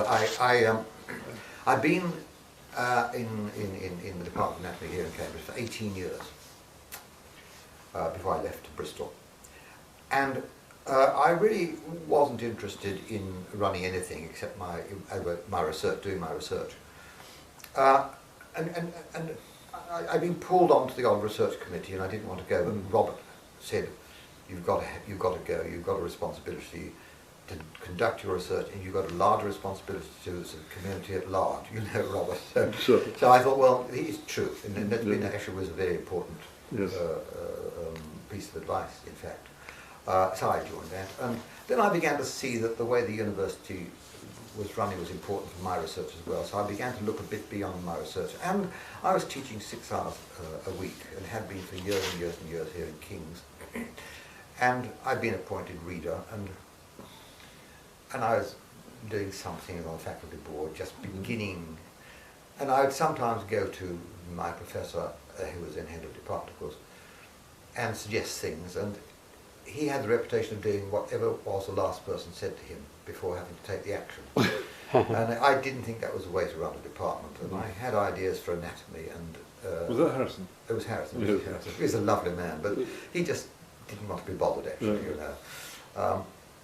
And I'm going on holiday with a family. We used to go to Cornwall and Devon. We used to drive through Bristol. And I really loved Bristol. I loved the Avon Gorge. And I went to Cheddar when I was a little child, and it was my first outing into the countryside. And I loved the gorge. So when the chair of anatomy came up at Bristol, I applied. I mean, I just actually I applied to a couple of other places at the same time, but I turned them down because I went to Bristol and they just gave me the job, which was wonderful, actually. So I did apply. Yes, okay. But when you arrived in Bristol, I remember you made a lot of changes. I mean, it became a very sort of vibrant department. Yeah, I think I was extremely lucky in that Barry Cross, who had been in the Department of Anatomy in Cambridge, a veterinary anatomist, and a good neuroendocrinologist, and also a recorder, microelectrode recorder, as it were, as I was, and not your traditional anatomist, because traditional anatomist was really stuck to the microscope.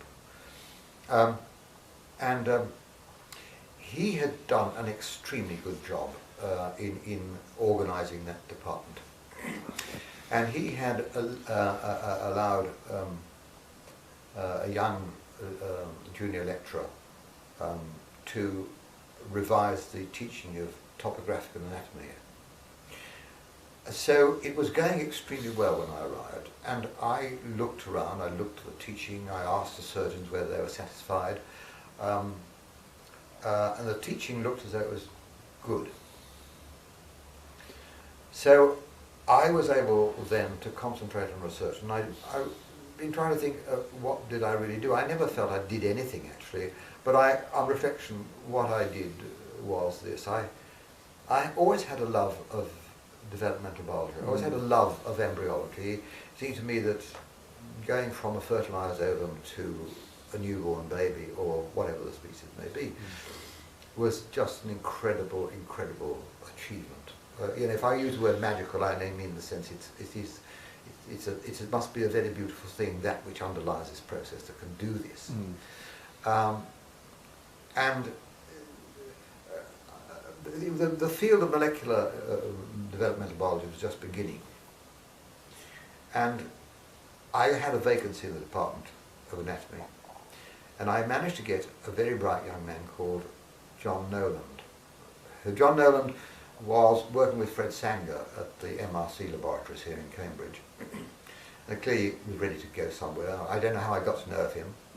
Somehow I got to know of him. And he came and began a sort of molecular developmental biology. Now the sad thing was that he only stayed for a short time. I think he left around about the time I left to come back to Cambridge. But the problem was, you see, that I also felt that if I'm going to populate a department of anatomy with scientists who have no medical training, then they ought to know at least a bit about anatomy. I still think that's the case, because medical students do need, anatomy is very deadly dull, topographical anatomy, unless it's inspired by what it means for the patient. Yes. And to have a clinical input seemed to me to be important. And I thought I could get John Nolan to get familiar with these things. But it was a big job for him to do, and I think that was too much for him to do. So he helped out. But I got that going, and I of course brought in quite a lot of neuroscience into the department. I encouraged the development of biomechanics. I had a very abrasive young man that was on the verge of going, called Lance Lanyon. And he was a very difficult chap. But I managed to, I had plenty of money to give. As head of department I could encourage people, and I gave him quite a lot of money to encourage him to do his research. He got grants and built himself up, and he went on from strength to strength, so that became very strong. We also became quite strong in oral biology. There was a man called Bernie Moxon who was doing a PhD. I appointed him. So it was really a question of appointing the right people to jobs and encouraging them. And I think the other thing was, I think was that I was, as head of department, I did research. And I really felt that no head of a science department should be head unless they're doing research. That they mustn't just be a manager. They've got to lead in all things, in teaching, in research, and of course in managing administration as well. But to give up on research can only bring about people despising you. So I was determined to stick with research, of course. The other thing was that there was some money in the Department of Anatomy that is called the Head of Department's Discretionary Fund. Who knows where the money came from? Well wishers for anatomical sciences. Yeah. Very small sums of money were donated. £50 here, £25 there. Now £50 would, in those days, would buy you nothing now. It would buy you next to nothing in those days. But one thing it bought me was the opportunity to bind the people in the laboratory together. And so I used to spend that money, or some of that money, on a party which I have for a wine and cheese party once or twice a term for all the staff, the technical staff, secretarial staff, the academic staff, and their partners, and that went very well. It was enjoyed by everybody. I didn't know whether it would be enjoyed by everybody, but it was enjoyed by everybody. And I have been back and met one or two people who are still around there, and they tell me, technicians particularly, who are coming close to retirement now, what wonderful days they were. So I think that was in part.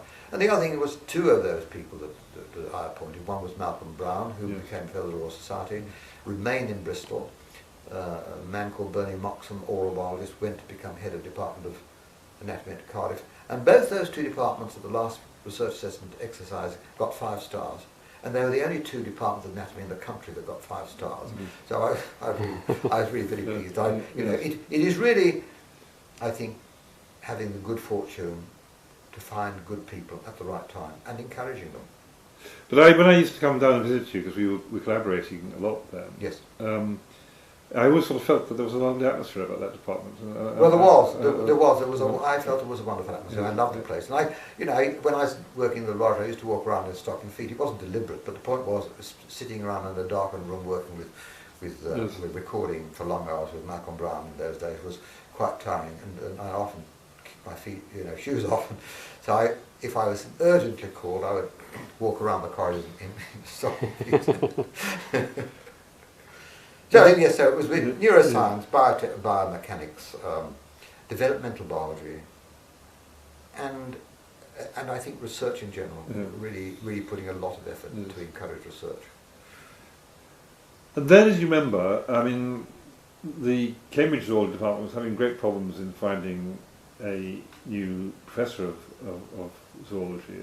Talk of, I say, acute suicide, and Donald Parry was kind of holding the fort.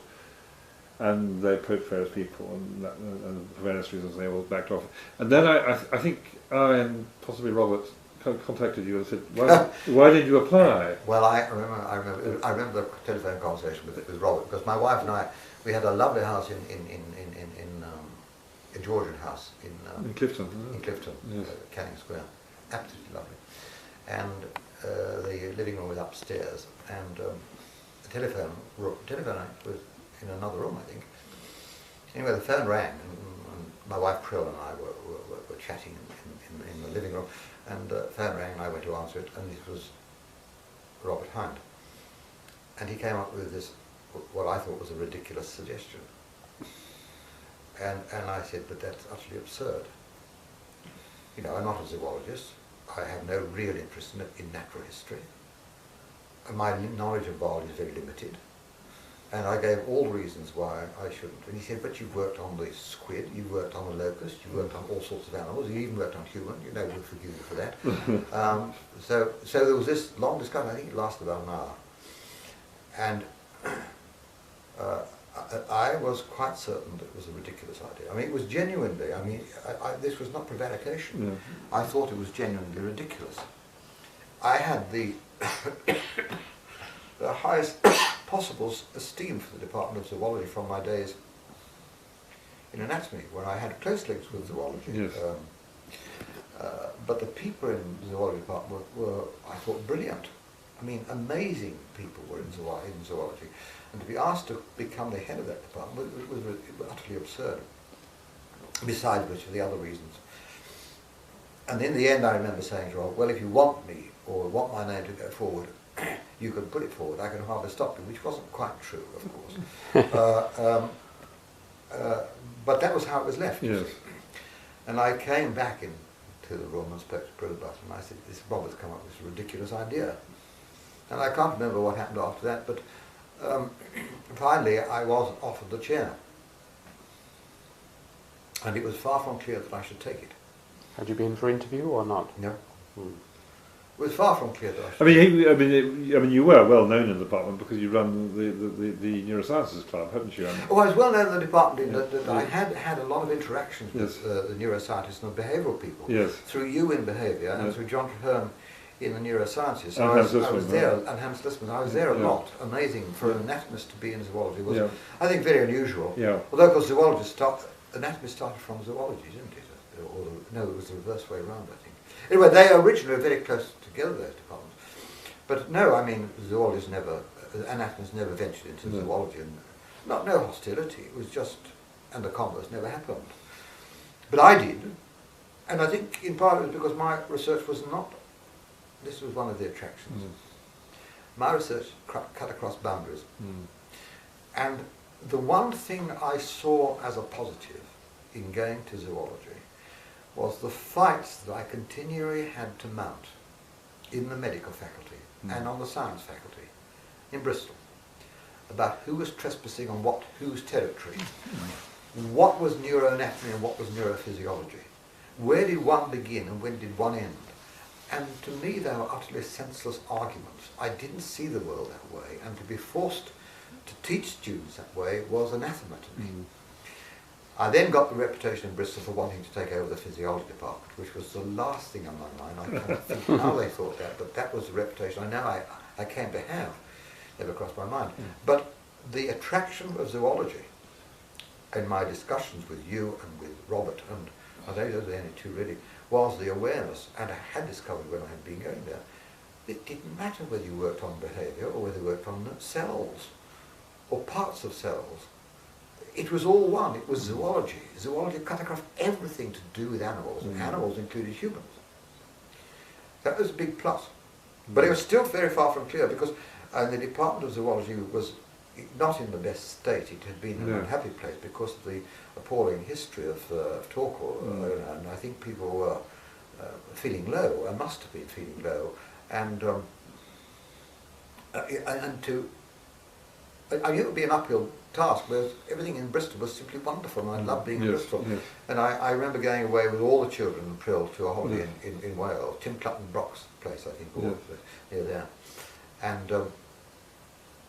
And we discussed it endlessly, and in the end they said, well, Pa, or well, Gabriel, it's up to you, you decide.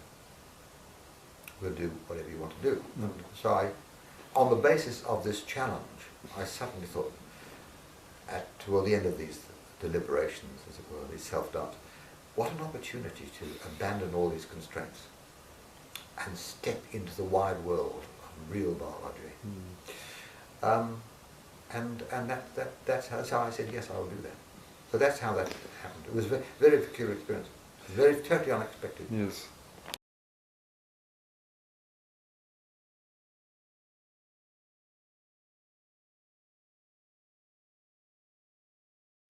In the last interview, where you just come back to Cambridge, and you must have been aware that there were lots of problems in the department that when you came back, and what did you feel needed to be done when you arrived? You know, I think that I didn't really quite appreciate just how many things needed to be done. Of course, we talked about it, but coming back, the first thing that I did was to try to absorb the atmosphere of the department. Yeah. And at the same time, we had this wonderful fellow of King's, Donald Parry, who was then head of department, and he was doing an absolutely marvellous job. But of course, he didn't have the authority that was really required to help in the critical ways. So what I did was settle down and get my research group going. And I felt very strongly, as I always have done, the head of department really ought to be leading, not only teaching and administering, but they ought to do research themselves.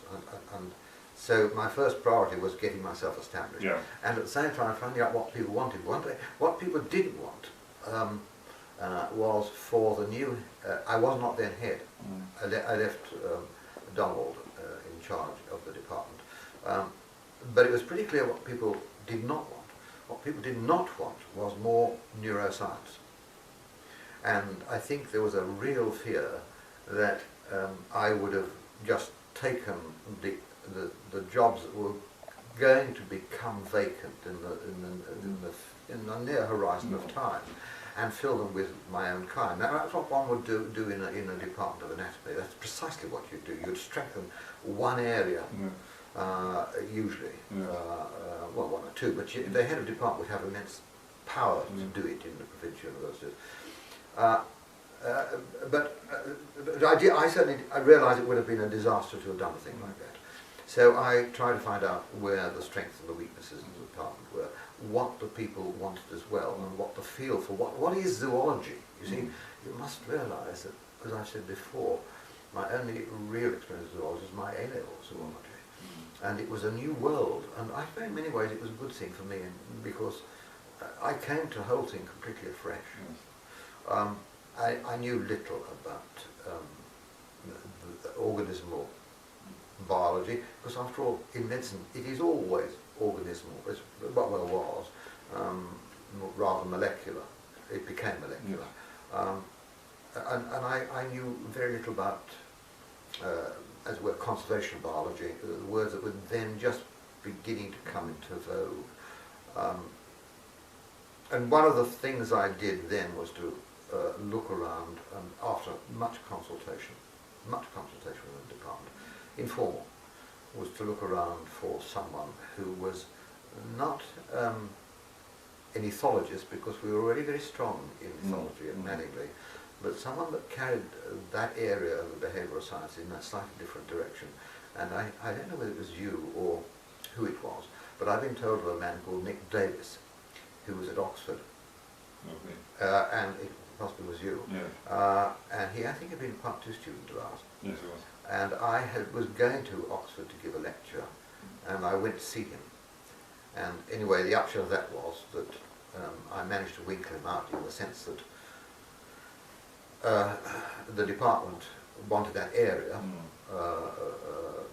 strengthened, and he was willing to allow his name to go forward for consideration, because after all, you couldn't in Cambridge say, well, here's a job for you. A head of department had no such strengths. Yes. Well, some departments ran that way, but it didn't seem to be the right way to run it. And so I, of course, consulted, and he was shortlisted, and he was finally appointed. I think that gave me a bit of credibility that I wasn't going to push the department in a particular direction. So the first thing was then, where do we really want to go in zoology? The second thing was excellence. I always felt that if you go for excellence, first of all the other things will follow. So having strengthened, to some extent anyway, that area of behavioural ecology, at King's was doing, what was it? We had a project on behavioural ecology which started just about that same time. That's right. Yes. And it was renamed sociobiology, I think probably not correctly actually, as the term things like, but it meant that we could establish a very strong group in behavioural ecology, because you remember Tim Clutton-Brock came back as a fellow of King's, and Robin Dunbar was here, and Richard Wrangham. There were a whole group of people who've gone on to become, you know, world-class scientists. And so there was this very strong group in King's. And I think that may have helped actually get Nick here, in fact, as things turned out. Yes, maybe. Because suddenly we had this very, very strong group. Well, in fact, a little later on, I moved the scene a few years on, when I was then head of department and on the Council School of Biological Sciences, and as head of department there was a small enclave of the Council School of Biological Sciences called the Needs Committee, on which sat the heads of the departments. And there you had the big fights for vacant offices when the university, as always since the mid-1970s, has been under pressure from external forces to slim down. But you had two great coups. I mean, there was John Gurdon. I'm going to come to that. Okay, yes. But I'm going to come to that because there was a big fight over one vacancy, and I had spotted that Tim Clutton-Brock was coming to the end of the sociobiology group at King was coming to an end. And I felt that we really ought to get hold of Tim Clutton-Brock, because he was a man with immense promise, and then indeed achievement by that time. And I finally went on and on to the Needs Committee, and there were all these, mainly medics, of course, the head of the medical department, and they didn't understand what Tim Clutton-Brock was doing. Until after, I think it was, we were coming up to some vacation time, and I went on about it. They said, oh, well, give him it. That was, give me the vacant post. You wore them down. I managed to grind them down, and I got them to allow me to have this post. It was almost ad hominem, because he was clearly so outstanding. But he would have gone through the usual procedure for the election of a lectureship. So that was a battle. The other thing was that the John Humphrey Plummer professorship in, I don't know whether it was called cell biology, it may have been, there was one in the School of Biological Sciences, it became vacant. And another chair also became vacant. Two chairs in the Department of the Biological Sciences became vacant, and they were chairs that could go to any department. Yes. They weren't associated with physiology or psychology or biochemistry. They could go anywhere. And I had, as I think I explained in my Bristol years, well, all my years, was this love of developmental biology and my admiration for John Gurdon's work and his collaborative work with Ron Lasky. And I thought these two professorships could be used to extract these two remarkable scientists from the laboratory of molecular biology. And now, in a most remarkable bit of coordination, Richard Keynes, who was then head of the physiology department, who was not the easiest of men to get on with, suddenly became very supportive of me. And when I began to press the university for 2 chairs and for them to consider having these 2 men, it was Richard Keynes that said, keep going, do it, do it, do it. Now, I don't know what his motives were. You always look when you get that. It may be that Richard had a great admiration for John Gurdon's work. He was at Churchill, and I think John Gurdon had a fellowship at Churchill. Yes. Anyway, I think there was enough noise coming to me that John Gurdon and Ron Lask were not happy at the Laboratory of Molecular Biology, and this would be an optimum moment for me to approach them. Yes. So I went to the laboratory. I went to meet them there, and I had tea with them up in the tea room up there, and in the always understated way of John Gurdon and Ron Lasky, it was clear to me they were interested. But there were things they really wanted. What they wanted to do was to establish a really outstanding department of developmental biology, and I think they thought that they themselves weren't sufficient. There was another chair coming vacant. That was, I think, the Quick professorship was becoming. I thought that was the one that John Gurdon got. No, he didn't get it. He got the Plummer professorship, and the person that got it in the end was Chris Wiley from University College. Oh, that's right. Yes. So there was I don't want to, in any sense, misrepresent and imply you could short circuit the university, because you simply couldn't do that. But what we had was some quite remarkable people willing to go forward and allow their names to go forward.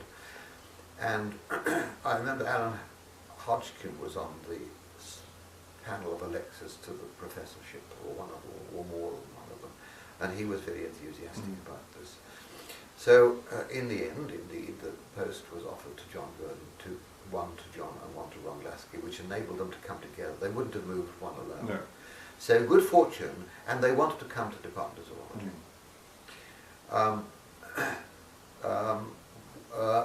Chris Wiley applied for the Quick professorship, but he wanted to come with his wife Janet Heasman. Now Janet Heasman is a very, very remarkable developmental biologist, and it was pretty clear that the two of them worked together, and you couldn't really get one without the other. So there was the most awful problems that were involved there.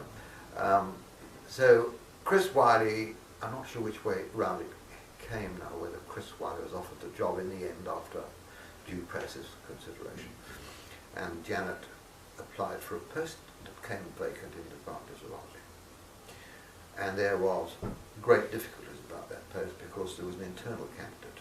There were a lot of candidates applied. There was an internal candidate who was very strong indeed. So it was very difficult, but in the end, I think Janet Heasman did have the edge, and my conscience is pretty clear about that. And so the four of them were in post. And I was able to take over space in the department. You see, Torkel Weisfer had wished to promote cell biology.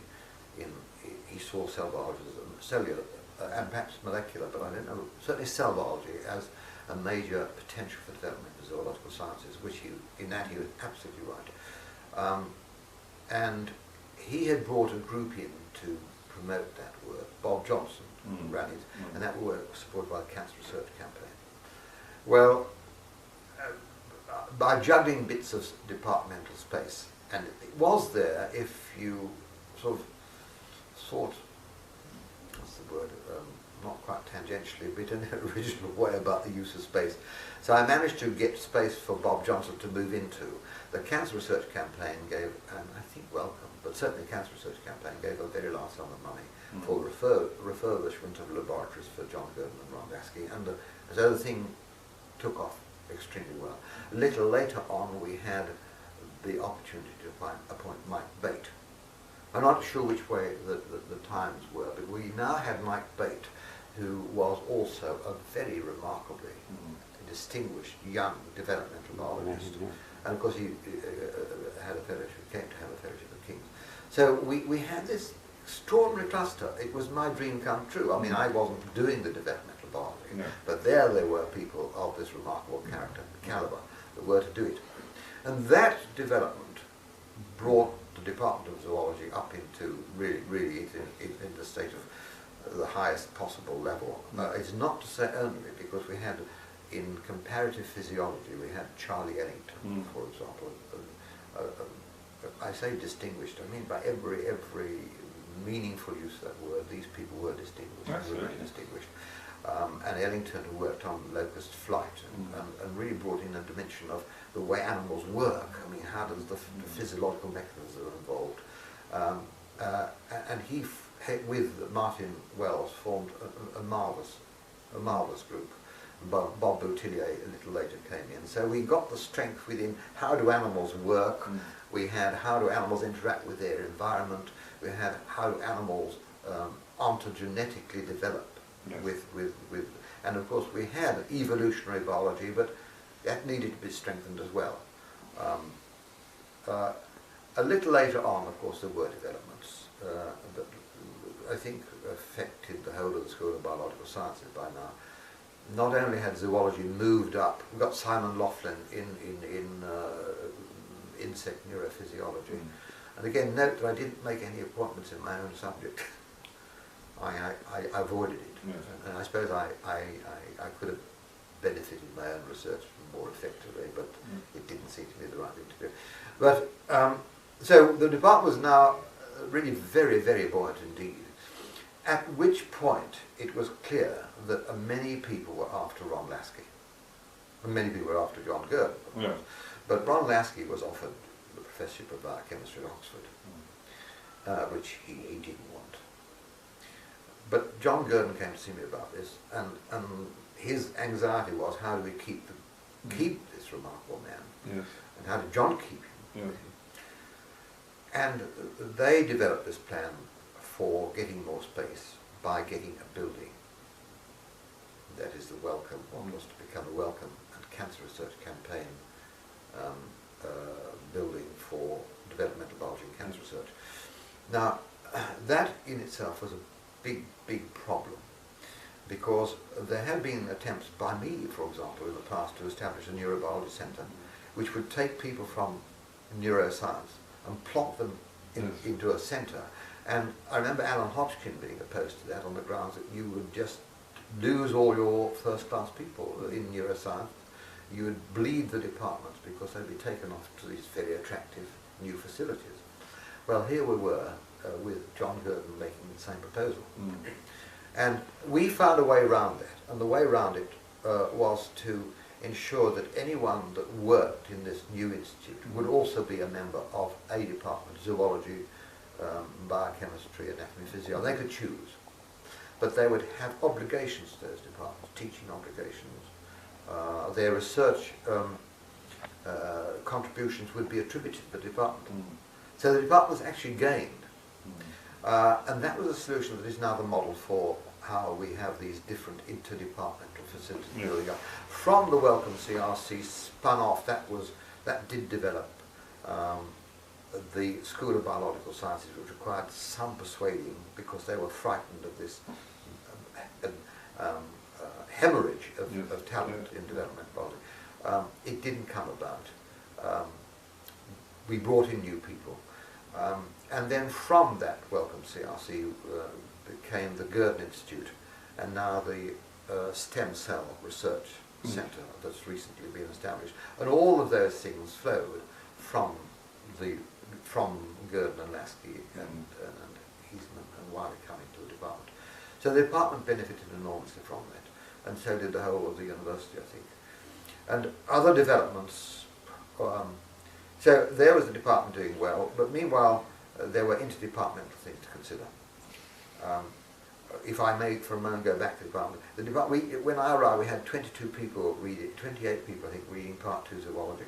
And I could see that as the department got stronger and stronger and stronger, more and more people wanted to come and do a Part 2 zoology. And the people in the department, the academic staff, were very reluctant to expand. But it was perfectly clear there are ways of doing it without actually increasing the load on teaching by running parallel courses. Finally, we went up to 80, 82, 84 when I finished, and I think it may even be more than that now. Enormously popular, and one had to respond to it.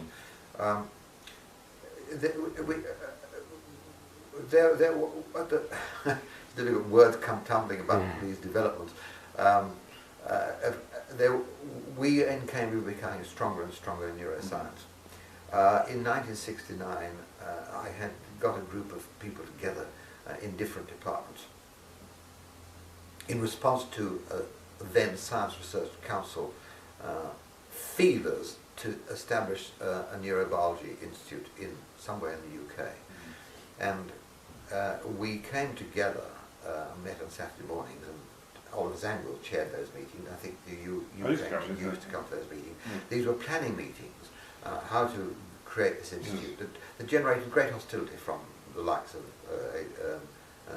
Alan Hodgkin, but from the sidelines. It went forward. It wasn't successful because the SRC just decided it wasn't going to go ahead with this plan. But it did bring the departments together. And out of that arose the Neuroscience Club. That was now an interdepartmental club run by John Traherne, Hans Lisserman and myself, and we used to meet on Saturday morning. So the various departments are now being drawn together in a way that we'd always been so fractured in the past. And then in 1989, I think it was, the Medical Research Council, 1987-8, sorry, Medical Research Council said they did want to establish a neuroscience centre somewhere in the UK. And I got all the people again from the various departments, not the same people, the same departments, to a meeting in the Department of Zoology to respond to this initiative. Well, we did, and we were successful. We got the brain repair unit, and that brain repair unit is sort of based on the Wellcome CRC laboratories where people are attached to different departments but work in that centre with their facilities. That time we established the Cambridge Neuroscience Seminars, so every year all the neuroscientists come together and talk about their research. And round about then I spoke to Nick McIntosh here in King's. He, of course, has been a fellow at King's for a long time. He was then head of the Department of Experimental Psychology, and I said to him, what about us putting on a Part 2 in neuroscience, an interdepartmental course in neuroscience? And so he and I wrote a letter to all the heads of the relevant departments, brought them together, and we got a Part 2 neuroscience going, which was, of course, an interdepartmental one.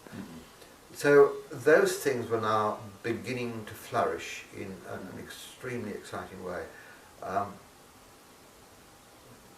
And then we also planned new courses in evolution and behaviour, and that was not to come to fruition until years after I retired. But I think that sort of encapsulates what I mean, these are big achievements, and it must have taken a lot of your time. And what I don't quite understand is how you managed to budget your time, because you were also doing active research, and how did you do that? I mean, how did you work it so that you could do both these big sort of political things, really? I mean, in the university, and at the same time keep your own research going. Well, I had a technique. I don't know how good a head of department I was. I mean,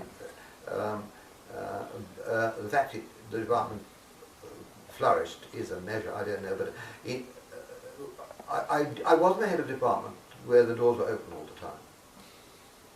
I was always accessible when there was serious trouble, and personal trouble or bereavement, someone was ill or something was going wrong somewhere with teaching, then I actively intervened. But as long as the things were going well, I would encourage, but I didn't expect people to come and see me, and the door was not always open. but they knew when they wanted to see me, Yes. people could see me. So my schedule during full term was on Monday. There were the meetings, the faculty boards, all the council school of biological sciences, all the needs committee. So all of Monday was given over to administration. Tuesday morning I'd clear up the after effects, as it were, of seeing my administrator, John Andrews, and Bill Northern before him.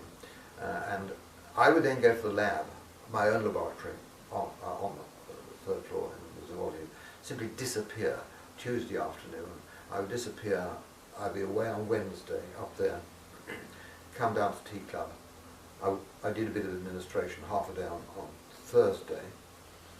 And other than that, I would be in the laboratory. Yes.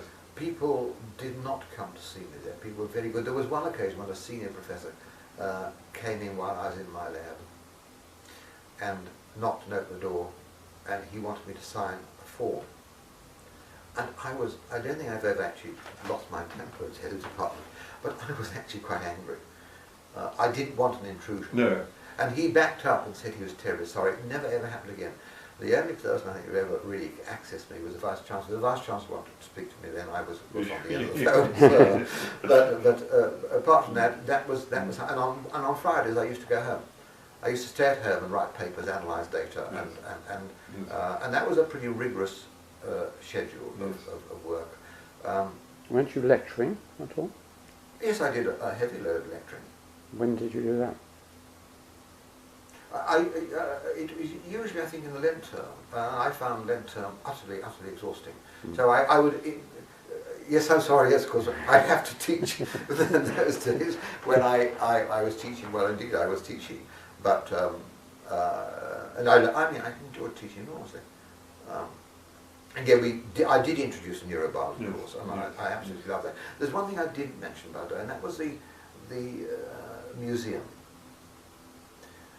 The museum was, as you know, is one of the great collections in the United Kingdom, one of the great collections in the world, actually.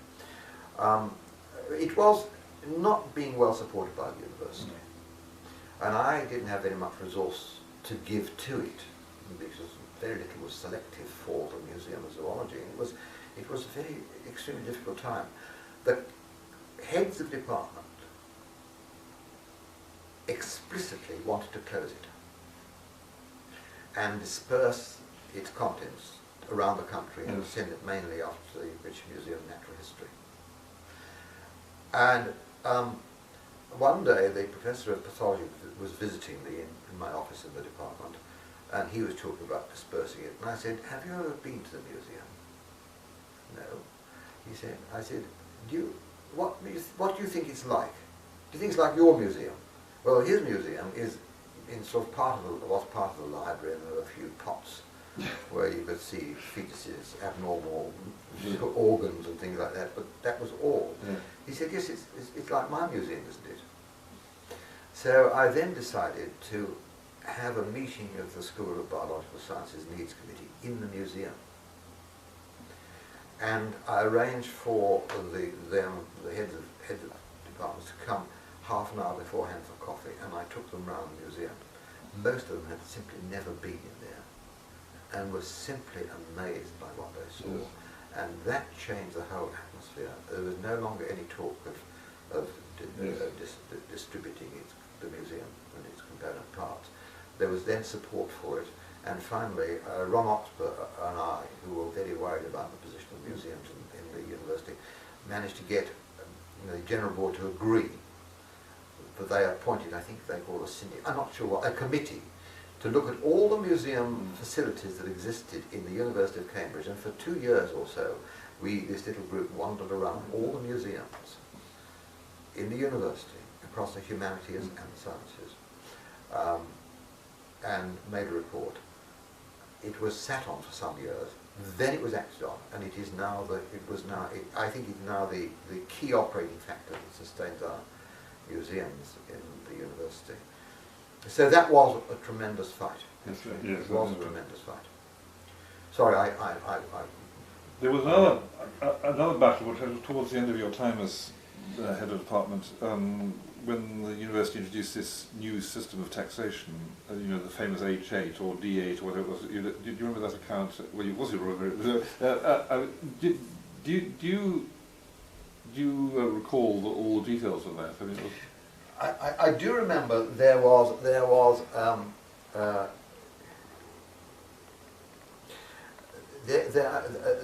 a devolution of finances from the centre.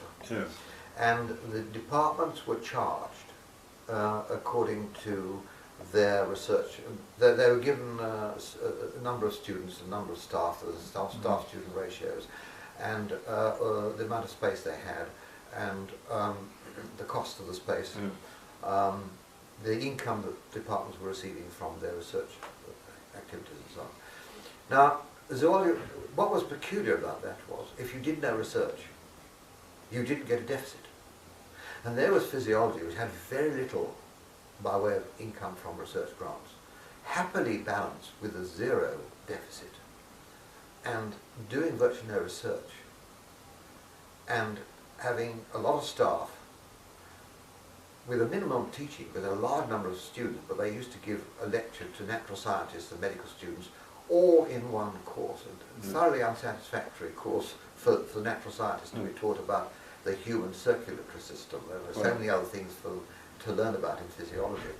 And they got to play with blue murder, you see, and meanwhile I think zoology had £500,000 deficit, which was a colossal deficit. Yeah. So there was, and then there would be people that would manoeuvre, that was fascinating, absolutely fascinating time, manoeuvre their staff-student ratios. And there was, I remember there was one department, the staff-student ratio, the staff were doing an enormous load relative to their student numbers. And if you looked at the amount of hours that people taught and looked at that side of the equation, you saw this department was overloading its teachers. There's no doubt about it. It had a huge load. On the other hand, it would have, say, 8 or 10 Part 2 students. And what they did was to give, if one student wanted to be on a course, they put a whole course of lectures on for them. And so, of course, the lecturers had a heavy teaching load. Yes. But the staff-student ratio was just absurd. So all those battles were being fought out in the very early days, and it was a fearful struggle. I remember. Deep hostilities. Deep hostilities. I remember when there was one head of department who had been extremely friendly to me whilst Donald Parry was head, and I was thinking of becoming head. I would obviously say I was going to become head. And one evening I had him here at King's for dinner, and I had him in my room, H6, and I remember giving him a glass of sherry, and I said, look, you must understand that when I become head of department, you and I will inevitably have some disagreements. But I hope it won't interfere with our friendship, because we had a good friendship. Never interfere with our friendship. But the moment, of course, I touched the ground and I saw what the department needed and what the school needed, it became a different. There were struggles across departments. Yes. And whereas when I had fearful struggles with Keith Peters, who clearly wanted to run the School of Biological Sciences as well as the medical school, he wanted explicitly to take over the School of Biological Sciences. And I was not going to allow him to do that. I was then chairman of the School of Biological Sciences. And so there were very serious battles. And the battles were conducted over round tables, you know, I mean, verbal battles. And a very tense one, because I wasn't going to allow the School of Biological Sciences to take, and the whole School of Biological Sciences, the preclinical and genetics and botany and zoology to be taken over by the clinicians. And that was exactly what Keith denied. He didn't say so, he denied it, of course. He wanted a close liaison. But in the years to come, afterwards, when I absolutely blocked it and stopped it, And he said that I was the only one that knew what he wanted to do. And of course I knew, because I spent all my life in a medical school. I knew exactly what the nature of the game was. Yes. And indeed, it was Keith said to me how grateful he was that I blocked it, because he could then put this enormous energy that he has into developing this great clinical school. What I'm getting at here was that Keith Peters and I had these extremely difficult literally arguments, Sure, yeah. in public, with other people around, and bitter arguments too. But we always remained friends, and there was, I think, on no occasion when we left that room where we were having these debates, when we would say anything unkind to each other or about each other. We might say, I might say, oh, Peters, yeah, he wants to take over the School of Biological Sciences. But that was fair game. But I never said that he was, in any sense, a bad man or doing something improper. It's just his perception of the way the whole of the school and the clinical school should go is radically different from mine. But that's academia at its best, I would say, when you can argue the case and afterward retain goodwill and good fellowship. And I think in part that's one of the attributes of Cambridge stems from the fellowship, lowercase f, of being a fellow of a college. We weren't fellows of the same college, but it instills that feeling of respect and the opportunity to disagree and have respect and good friendship and good fellowship. I think one acquires that from being a fellow of a college, and that I think fans out to the university system. I remember Keith, a different person of different context, saying, with friends like you, who needs enemies?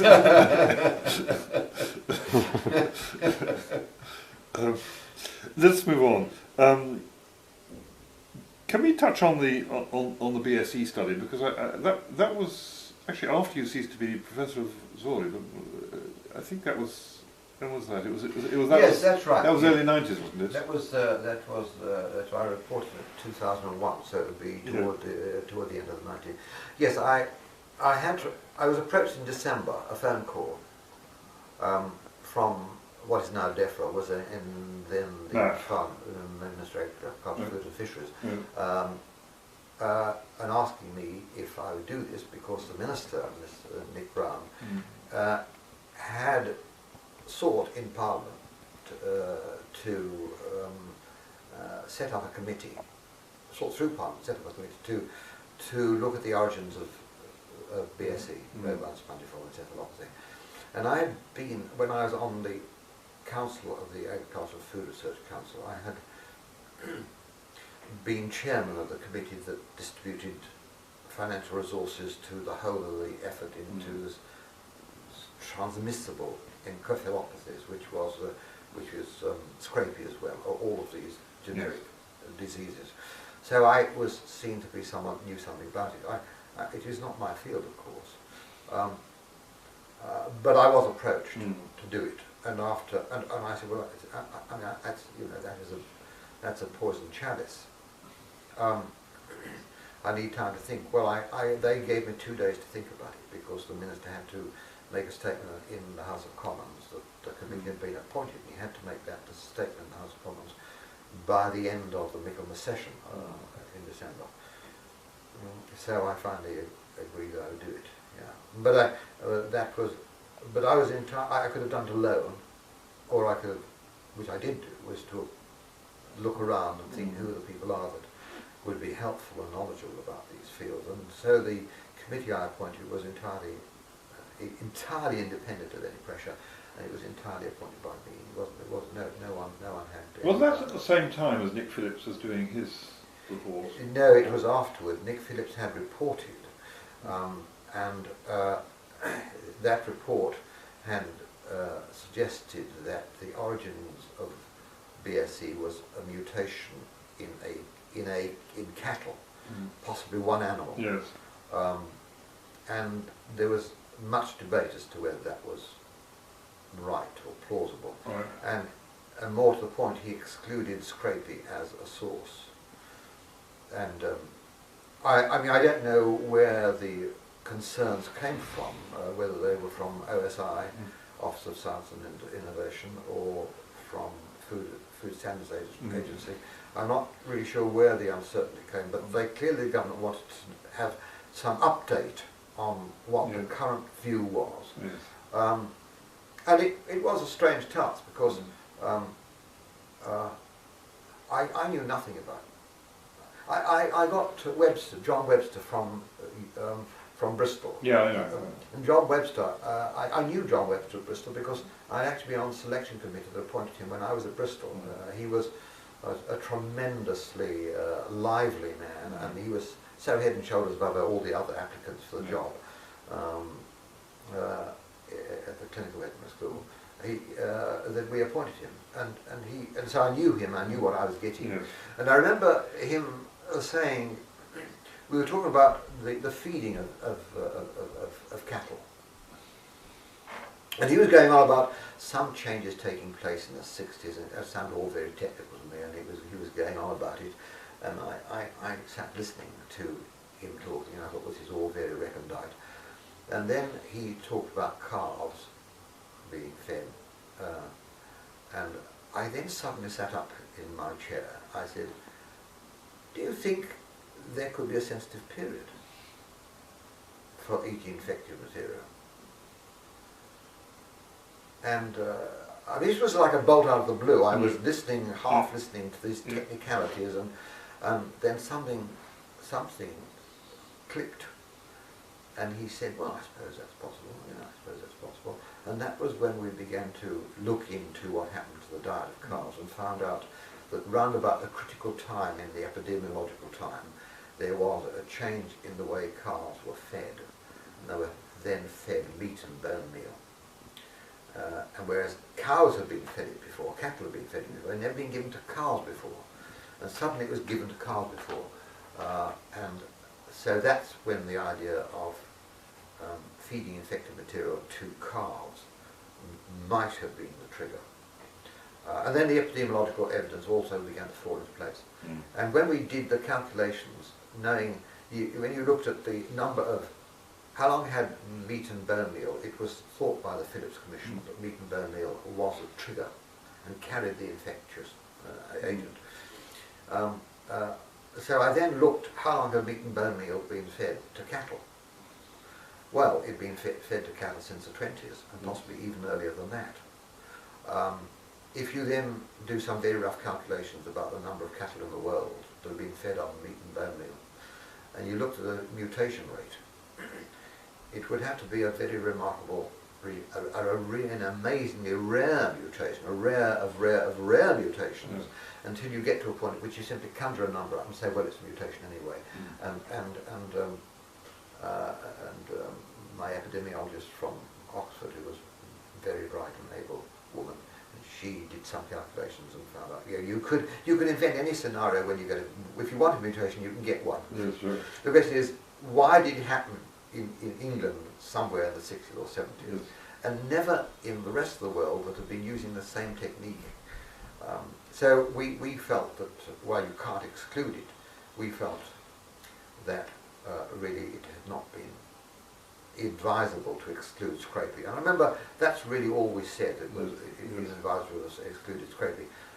And then the newspapers got hold of it and said, scrapie are the cause of the BSE. And that is, the current view is scrapie is the cause of BSE, and of course my committee never said that. We said we couldn't exclude it. And I had 6 months to do it. We had 6 months. Yes, I remember you worked very hard on that. Hard work. Yes, yes. Moving back to when you retired from zoology to when you became Master of Sydney, I mean, what was that change like? Well, that was really quite interesting because, as you know, I mean, I had been the old approach before, but I never felt it right for the head of a large department to, as it were, take on the headship of a department. Other people do it, but I didn't think that was right because something was going to have to go. Your research, well, I wasn't going to allow my research to go. The department, no, of course not. I mean, my first responsibility and my first appointment here was to the department. would I then allow the college to go to rack and ruin? Well, of course, it wouldn't have occurred to me. If one's going to do the job, one needs to do it properly. But this issue arose at a time when I realised that if I were appointed to the mastership, I would be given 7 years. I would go on until I was almost 72. I loved the academic life. It gave me an opportunity to be in it for much longer than my ordinary retiring age.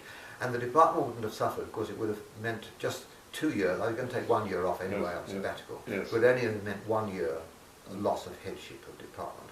So I decided that I would allow my name to go forward at Sydney. And that meant bringing my headship to an end a year earlier, because it was actually very difficult for everybody, and you valiantly stood in. And yeah, I felt very badly about it, but it could have been a lot worse. You know, I only deprived the university of the department of really 1 year of my services. It was an extraordinarily interesting experience because it's quite different.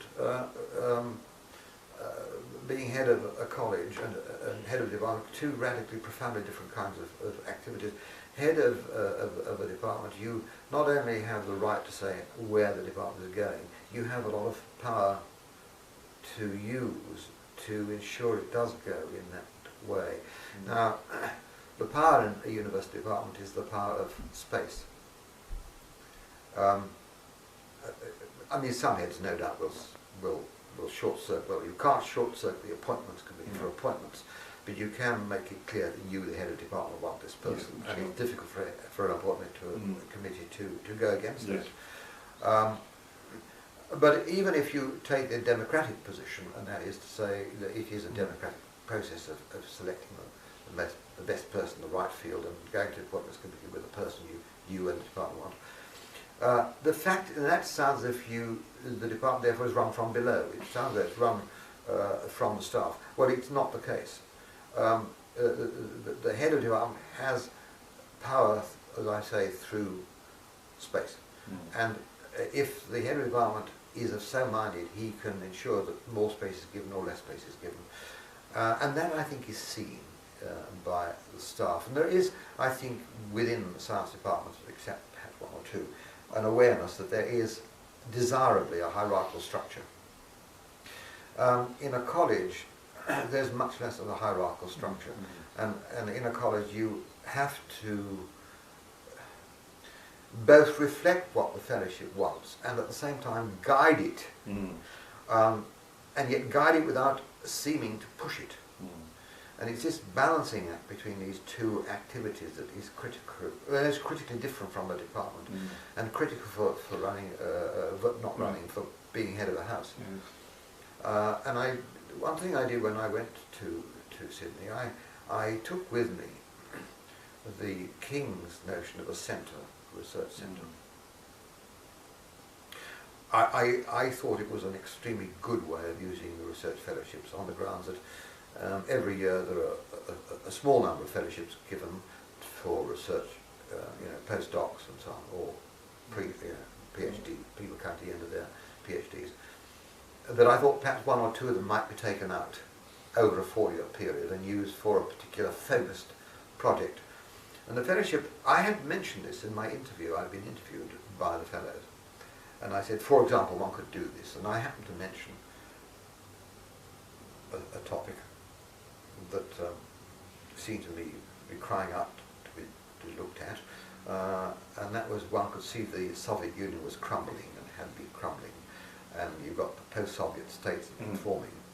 And I think I mentioned, for example, I gave a number of examples of things that would be fascinating things to take up, which were not represented at the university. And after I was elected, I was approached by a fellow and asked, were you serious about the post-Soviet states? So I said, well, only in the sense I was serious about the project. I mean, I put it out. It's for the fellowship to decide whether it wants to do anything. And a group of the fellowship did get together, and they put on a project called Post-Soviet States in Transition. And it was actually very successful indeed. And a book was published, and it was run by a fellow of the college called Graham Smith, who was a geographer. And tragically, they had produced a book, Post-Soviet States in Transition, which was an important landmark of their work. And a week before it was due to be published, he had been rushed to hospital, diagnosed with cancer, and was dead in the week, with absolutely no sign whatsoever. I don't know what it was actually, but it was a racing cancer. Yeah. And he was shown the book that just appeared, and he was shown the first copy, and he wrote in it to me, thanking me for it. Of course, I actually hadn't done anything about it, so I just allowed it. I sort of facilitated it, but it was and I got that book. It was a lovely thing to have from him. But it didn't foster, it didn't take off there. But I mean, I thought the fellowship needed to be brought together, and well, one way or another, I think that was possible. There were some battles, of course, but they resolved themselves. Yeah. And also, I was charged with the task of celebrating the quadricentenary, the 400th anniversary, and there were two things happened there. I was asked to get the appeal going and get in some money. I managed to get in 6.5 million, but more than that, I've established a system now by which the money is coming in very effectively. But I think probably one of my great achievements as far as the history of the college is concerned, it was being the college of Oliver Cromwell. There was a sort of tension between the Crown and the college, and no Crown-headed, actually, I think no member of the royal family had visited the college ever, I think. Because Cromwell was there shortly after the foundation, you see. And because I had a good relationship with then Vice Chancellor David Williams, he encouraged Prince Philip to come as Vice Chancellor to the college, and Prince Philip did come, and he greatly enjoyed himself, and I think particularly enjoyed interacting with my wife Prill, because she's not only a good looking woman, but she of course is interested in wildlife, and they did get on like a house on fire. So when Philip came, he said, "Why haven't I been brought in before? Why do you keep this place concealed from me?" And so he came back a second time, and then I had thought, well, what I need to do is see if I can get the Queen to come on the quadricentenary, because that would be a great triumph for the college. And I've been told by an officer in the Vice Chancellor's office that if you simply write to the palace, the letter will be pushed to one side. However, if you can find some way of speaking to the Queen, and then after having done so, write to her and say, "As Your Majesty will recall, I spoke with Your Majesty on Saturday," you know. So having known what the trick was, shortly afterwards, the master of the manual asked me if my wife Prill and I would go to meet the Queen at some ceremony at Emmanuel College. And I said, "Yes, we will come, on condition that you present me to the Queen." "Okay," he said, "done."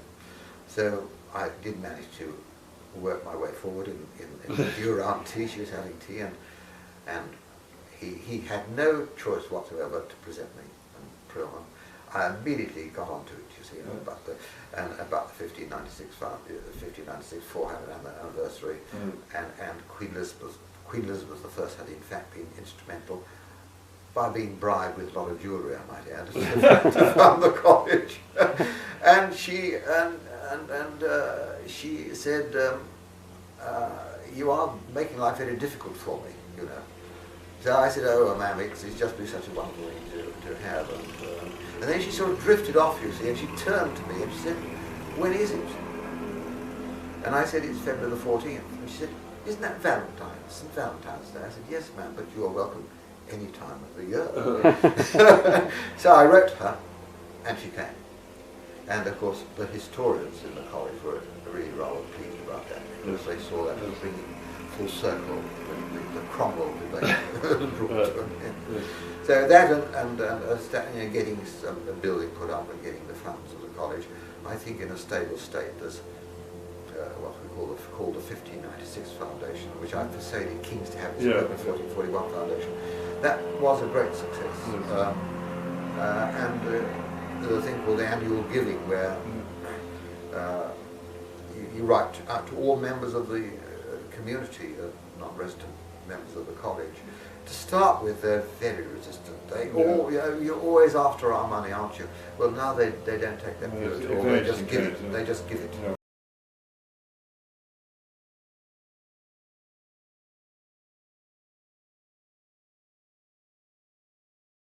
Your science policy meetings, I mean, how did those get started? I mean, when you invited civil servants, I mean, that was your initiative? Yeah. What happened was what happened was this. I was at Sydney and I was sitting at lunch, talking to a member of King's, Alan Hughes, who had been undergraduate here, and he is a fellow of Sydney. And this was shortly after the 1997 elections had taken place. And he said that the LSE was thinking of putting on, or had arranged for a program at seminars to be put on for ministers on matters to do with government. And I'm not sure whether Tony was there then. Tony Giddens. I'm not sure whether he was there then. Anyway, as it happened, that never came off. Those seminars specifically for ministers never came off. But I said to Alan, oh my God, Cambridge has got such strengths in science and medicine technology. I wonder whether we shouldn't put this at the disposal of the government. Now, I knew nothing about. Really, I should have known more, because I knew, of course, Solly Zuckerman. He was then had been chief science advisor to the government, but it absolutely never crossed my mind that I should have approached the chief science advisor about this.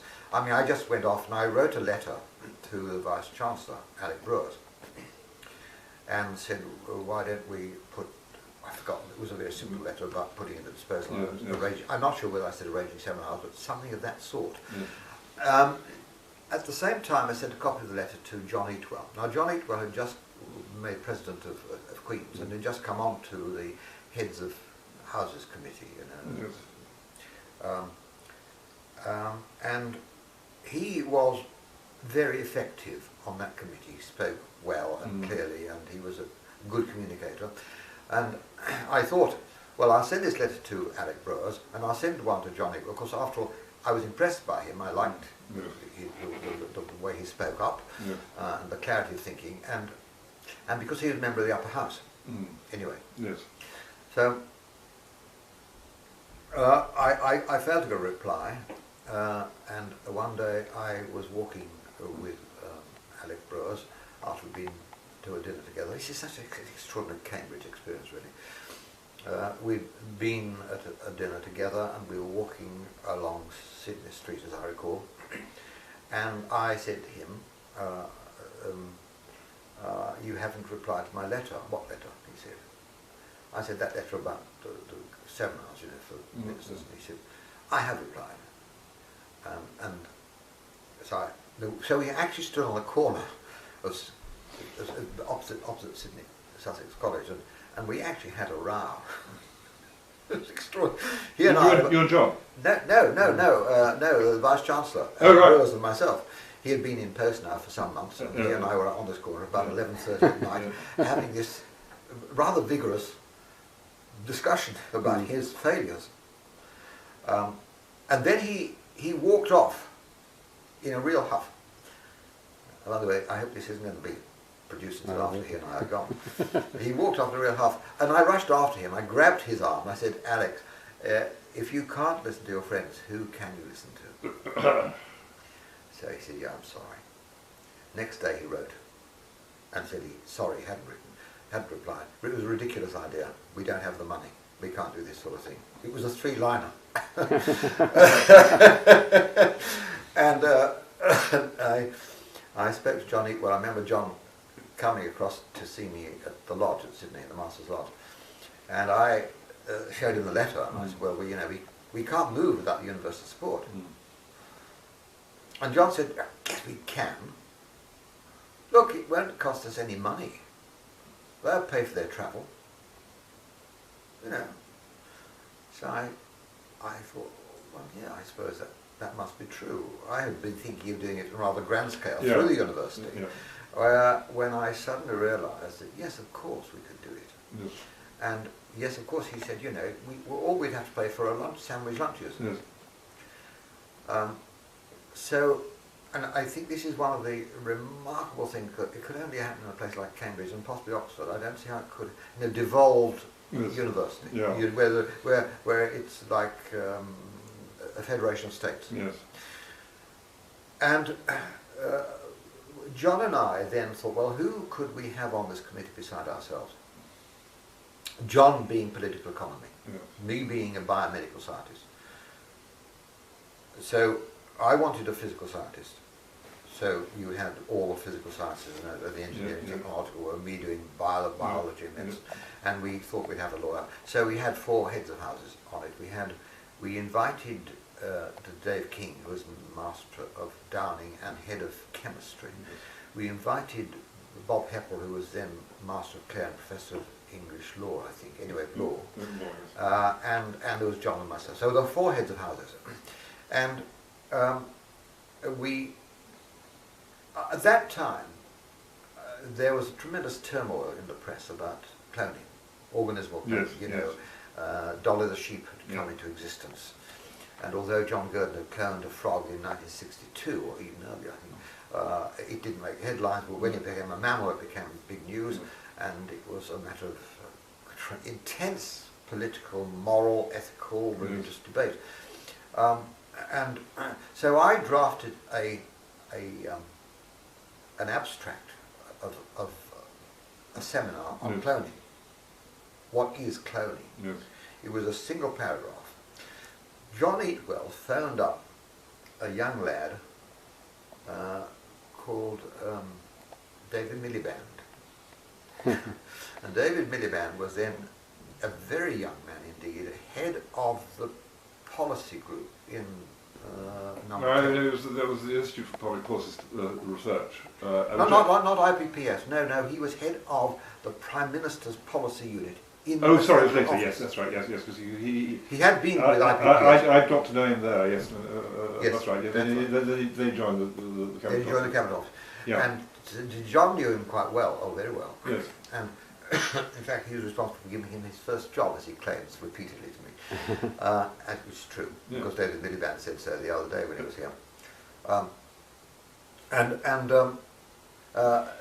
As I later learnt, David Miliband took it to Richard Wilson, who was then Cabinet Secretary, who took it to Prime Minister, and they all thought this was a good idea, that there should be a seminar, and I'd sent this abstract of a seminar on cloning, which I knew was, of course, a very, very hot issue. Yeah.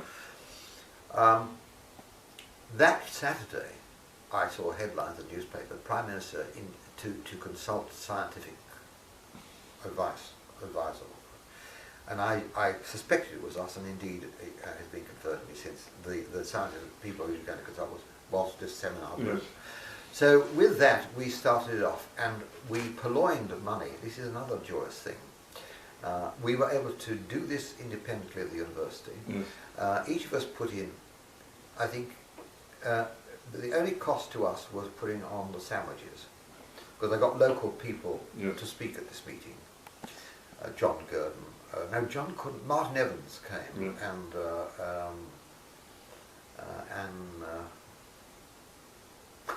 our honorary fellow. Ridiculous. Mammalian reproductive biologist, who was Foreign Secretary of the Royal Society. This is really good. Brahim. No, Anne McLaren. Anne McLaren. Oh, no, sorry. Anne McLaren, she was a speaker, brilliant speaker she was. Anyway, I got this galaxy of people speaking, but most of them, I think all were local people. And so all it cost us was was for lunch for these bigwigs. Yes. And there were Richard Wilson and the Permanent Secretary of Cabinet came, the Permanent Secretary of Treasury came. And John Eatwell's view was that if we only had those two, that would be enough to justify the meeting. Yes. We had there's 15 permanent secretaries, and we had about 4 of them then. The last one I had last week was 8 of them. I mean, more than half the permanent secretaries turn up.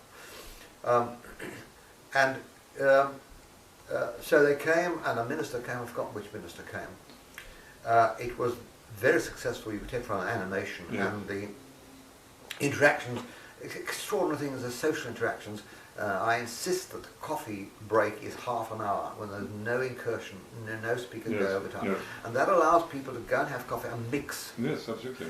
And then lunches are sandwich lunches, no wine, just sandwich lunches and orange juice and just sparkling water, non-sparkling water. And people sit very informally around tables. Alec Browers used to come. He always supported it. He was really remarkable turnabout. He backed off. He backed off, and he was very, very. He even opened the very first seminar. Yeah. He spoke the very first seminar, so they went off very well. It cost us, the bill for the sandwiches was there was £1,000 in total, the cost, and each of us as head used £250 from our head of house's entertainment allowance. We didn't seek permission from our college councils. We just knew it was our entertainment allowance, and that's was how it was spent. And of course, that flexibility was something absolutely wonderful. So the whole drive for these, and they've been roughly 2 every year, on topics to do with science, to do with opinions on society and on government policy. They have been, I would thought, by any standard, successful, probably very successful. I was, and in fact, I was asked to take the Scottish government has become interested in having them there, and so they asked me if I would take a group 1 seminar to Scotland to show how it was done, and the First Minister, indeed, to show that he wished, from on the political side, for this to have his blessing. He entertained us for dinner. This was a few weeks ago, and we had the seminar on stem cells. I took a group across to China of scientists to do the sort of thing that we do, and so that it is beginning to fan out as a means of bringing scientists and those who really take decisions at government level to meet with scientists, to understand the nature of science as well. This is part of it, it's the educational component of it. And in fact, about halfway through this, David King, who now has become Chief Science Advisor, has been headhunted from my group, and Martin Rees has sat in on his vacancy in the core committee. David King said he thought he got the Prime Minister interested in science. Would I get a group of people together to get a number 10 and make a presentation to the Prime Minister? Well, I got four looked through the list, instead of taking a coherent theme, I just took 4 topics with 4 really outstanding speakers. Andy Hopper, that's right, the computer scientist. Trevor Robbins on drugs of addiction. The professor, the Cavendish professor of physics, Sir Richard Friend, and Katie Core on epidemiology of medical aspects. And these these 4 people. Now, before we have our seminars on a day, we will have got the speakers together to meet, to discuss their abstracts, to discuss what they're going to say. So we know really, so the thing fits together. And they are communicating at a level that a non-technical person can understand. It's absolutely vital. Difficult to get a scientist to do that, but we do that. And we do a dry run the day before. It's amazing. Usually the dry run, people are just hopeless. They will speak as if they're speaking to a scientific audience. And so these four, we had gone through our machine, as it were, Yes. and I went with these four to number 10, and I sat beside the Prime Minister for 3 hours. Dave King was there, David Sanders was there, and the Prime Minister, and these four people gave us a talk for half an hour each. And the Prime Minister was absolutely enraptured by it. He listened, and he not only listened, but he was actually really impressive. I was very impressed by him, because he listened, he summarised at the end what they had said. Do I understand this correctly? And he gave a very, very good, clear summary of what they had said. I was greatly impressed by him. And David said to me that this is the acid test. If this fails, then he's not going to go along the scientific route. Well, it clearly didn't fail. The Prime Minister, as you know, gave a talk at the Royal Society supporting science, and he has been. And Gordon Brown is also strongly in favour of science.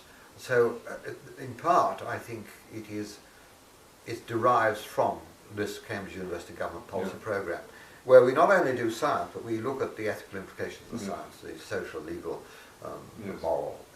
Nora O'Neill often speaks at our meetings. So they seem to, foresight programs, which you know is the method the government is using to look at future development in science and how they're going to impinge on policy and then spend, it actually affects government policy. They're based on our seminars, the whole system of looking at the science and then going on to the legal side, the ethical side and the social side. That's all based upon the CUGPOP seminars. So it did rub off on Mandarins. Yes, it did, and it does. I had one last Friday. I seem so paternalistic to it. Because it's a core committee that does, but I do the work, get the people together. I had one on migration last Friday, against all the odds, because our feeling was there's no science in migration. And I said, look, there is science in migration. There are rules that apply to animals and to humans as well. Animals will move when there's no food or water, where there's an inadequate resource, to where there is an abundance. So there are, if you call those economic factors, there are driving forces and pulling forces, as reproduction.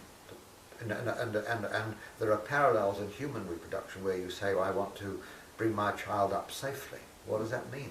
But reproductive success.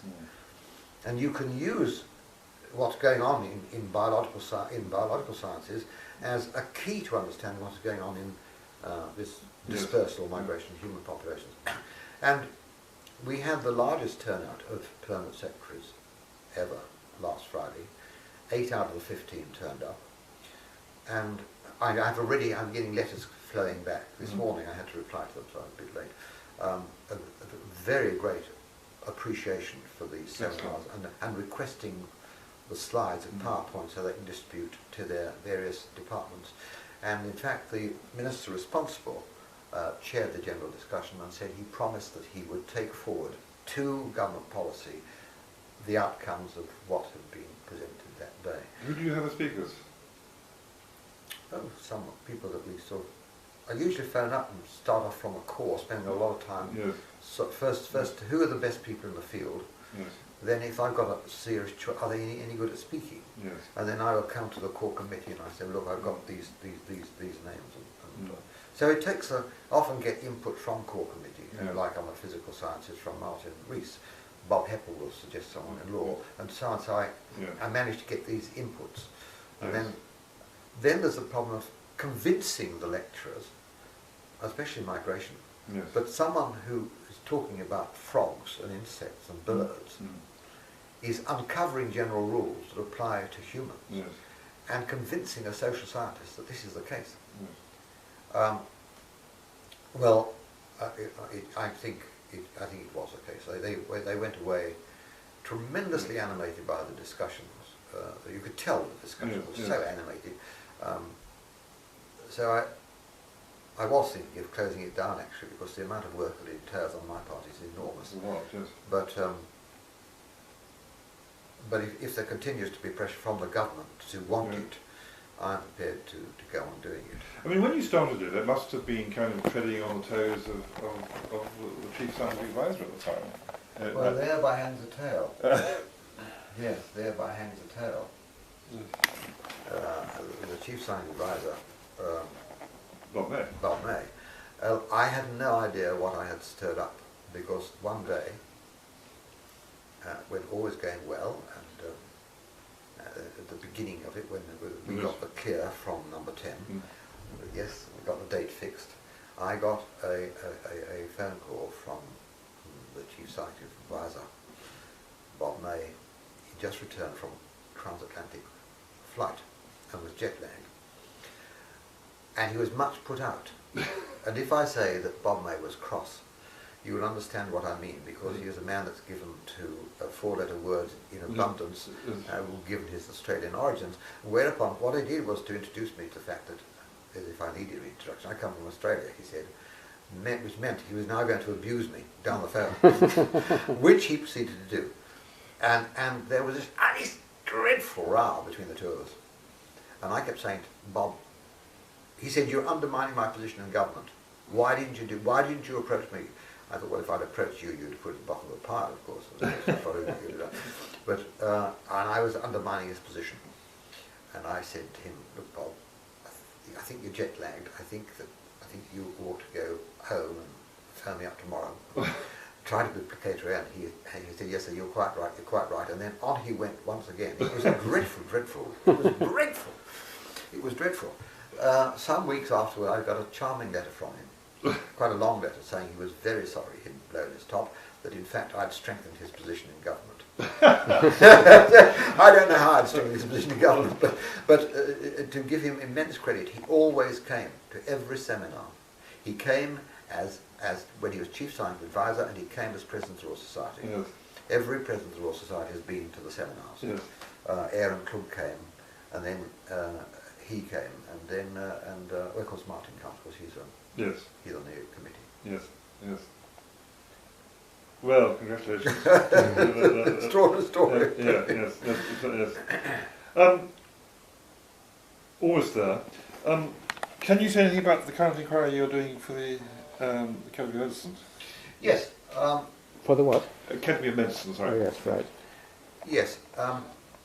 This brings me full circle to Keith Peters, really, and the affectionate regard I think we probably have for each other. Mm-hmm. I received a letter from him and saying that the government, which was in fact the Office of Science and Innovation, and in fact it was David Sainsbury and David King, and the Ministry of Health, had been looking at the output of a tremendously substantial review, a foresight project that is, on brain sciences, addiction, and drugs, medicines for mental health. And this review, which was not meant to make recommendations, but to review the field. But the field was so important, development so, as it were, nascent, ready to explode out in all sorts of ways, that they decided they wished a committee to be established to look into the implications and to carry this foresight project forward and to make recommendations to the government on developments in brain sciences, addiction, medicines for mental health, looking at the implications right across the benefits, advantages and disadvantages for the individuals and the community and society. And it was a very tall order, and I don't know where my name came from. I have no idea. It probably came from the ministers, but I don't know where my name came from. But anyway, the government had decided that the lead department should be the Department of Health. And the Department of Health had decided to put, instead of giving this inquiry to the Royal Society, which was the usual thing to do, they thought they'd see if the Academy of Medical Sciences, how will they deal with this? Yes. So in a way, the Academy of Medical Sciences is being watched to see how they, which is we, will perform. And so Keith wrote and asked me if I'd chair this meeting, chair a working group. As I say, I think that my name came from within the government. And I ultimately accepted that I would, but I wanted complete freedom to appoint whomsoever I chose to appoint. Provided, of course, the Academy of Medical Sciences said yes, that all we accept them. I mean, unless they had grounds for thinking they were below par. So that went well. It took about 6 months to get the people together, and we've been going now for about a year and a quarter.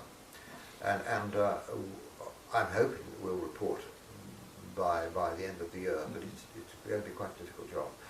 And we are looking at developments in brain sciences and how they're likely to impinge on the development of medicines for the treatment of addiction, really. But of course the brief goes beyond that, because we've just given this very broad brief. And I took, this is an interesting, for me anyway, very interesting aspect of my own personal journey through life, is the benefit that having read medicine has given to me. Because I saw the approach to this as basically one of public health, that rather than see addiction as something that is essentially criminological, although there's a huge criminological component to it, as a public health problem. So in looking at a public health problem, you say, well, what are the causes? Once a disease is struck, of course, you're often very difficult to treat it. So the thing to do with the disease is to prevent the disease happening in the first place. So I got a child psychiatrist and a child psychologist on my committee, and they have been reviewing risk factors for the later addictive behaviour.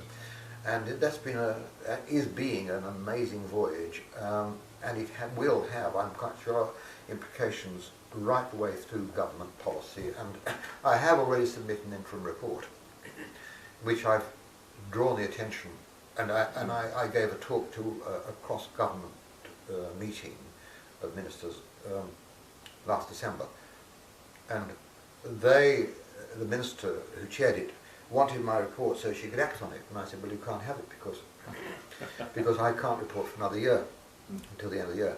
And so a big problem arose, because there are clear implications of what we've done so far for children, the well-being of children in the country, for the care of children in the country, the education of children in the country, preschool education of children, the care of pregnant women. Quite apart from anything else, because there are criminological aspects as well I'm not touching on now. But that is a very clear effect. And when I got onto it, I could see the minister suddenly sat up, and that's when she became very interested, when I got round to the public health issues and what the government actually could do, apart from becoming more efficient, if they could be, on the legal, on the law side, by way of prevention. So Dave King, who was there representing the Office of Science and Innovation, said, well, could we produce an interim report? Well, I said, well, we could, as long as it was understood that that interim report would be subject to modification if we thought it was necessary in the light of new knowledge and the light of our consultations with the public. So they have it in their hands, and I have noticed that in the Chancellor's budget recently, a massive expenditure on the welfare of children. And because I don't know whether my document fed into that level, it may very well have done so, because and I felt it was very regrettable that the press has got hold of after the budget the things to do with motor taxation, the reduction of 2p in the pound tax, and failed to pick up the massive shift of support for children. Are you dealing with gambling, by the way? Gambling does come into it. Shouldn't it? Yes, gambling does come into it. We have been looking at gambling, and I did include in my interim report some data on the brain areas involving gambling, and they're the same as the brain areas that are involved in addiction. And in fact, a drug that is helpful in people who are heroin addicts, unpleasantly so, but helpful heroin addicts, is also helpful in treating gambling addictions. So there's no doubt that there's an area of overlap. Yes. So it's as a project, it's got way beyond brain science. It's gone right into medicine. It's gone right into social science education. There's barely an area that, as it were, of society that this is not going to be impinging on. There's these big epigenetic effects too. I mean, which go not only to the mother but also to the father. And there's Russian data on this, which is extraordinary. Really. If a father is an addict, they can have effects on their offspring. Yes, you mentioned this to me. Certainly, there is some evidence that, and I have to be careful about quoting it, but I have seen reference to it in the document submitted by Eric Taylor, the child psychiatrist. On his report includes reference to twin studies and fostering studies, in which the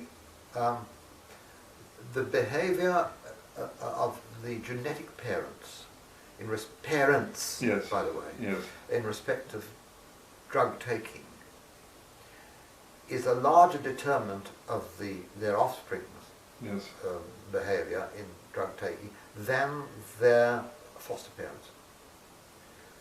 So there clearly is a genetic effect. Whether he says it's father and mother, I don't know, but there's clearly a parental effect there that is. Mother would be less surprising, but the father effect is quite. I mean, and it's quite a large effect. Apparently. Anyway, sorry. We must move on. But that's again is another fascinating story. Almost there. When you came back to Cambridge and you and Prill built the house out at Blow, and that sort of established a kind of new life for you in a way. I mean, and you'd been an urban person as a child, and then of course in Bristol you had this lovely house. And, I mean, how did you feel about sort of kind of becoming a country person? Well, I had the cameraman as my guide because he comes from the village of Low, which is where I lived, and he was very happy to settle there. That is entirely due to my wife, really. I mean that, and I've adapted, I hope, very well. But I've never become a farmer, but nor have I become a gardener. But in a sense, my regret. Those are things I never seem to have had time for. Prill wanted. Prill, when we were living in Bristol, she brought her horse across to Bristol, and the horse was kept in a beautiful field in a lovely part of just outside Bristol, an absolutely wonderful part of the countryside.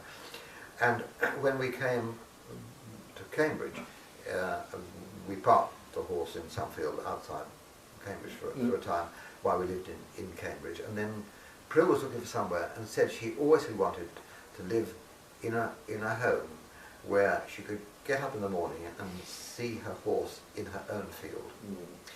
And my marvellous secretary, Chris Percival, I'd been talking to her about this, and she'd spotted a piece of land at a place called Lode I'd never heard of, and there was a barn there with some land, an acre and a bit of land, and that was the point of no return. And in fact, I took to it well in this sense that after we had arrived, a companion horse came for Prill's horse, and I was taught to ride, and I think I first rode a horse when I was 51 or 52, I think, something of that sort. And I then rode for the next 20 odd years and greatly enjoyed it. But I'd never ridden before. I may have been on a donkey or something like that at the seaside, but I've never been on a horse before. So in that sense, I think I took to it very well. I love it. I mean, the disadvantage there is a serious disadvantage. We haven't touched on kings or anything, or the reason why one still wants to. Yes, I still do my research, but why does one still like to keep up one's connection with the fellowship? And the answer, of course, is because it is so immensely rewarding in so many ways.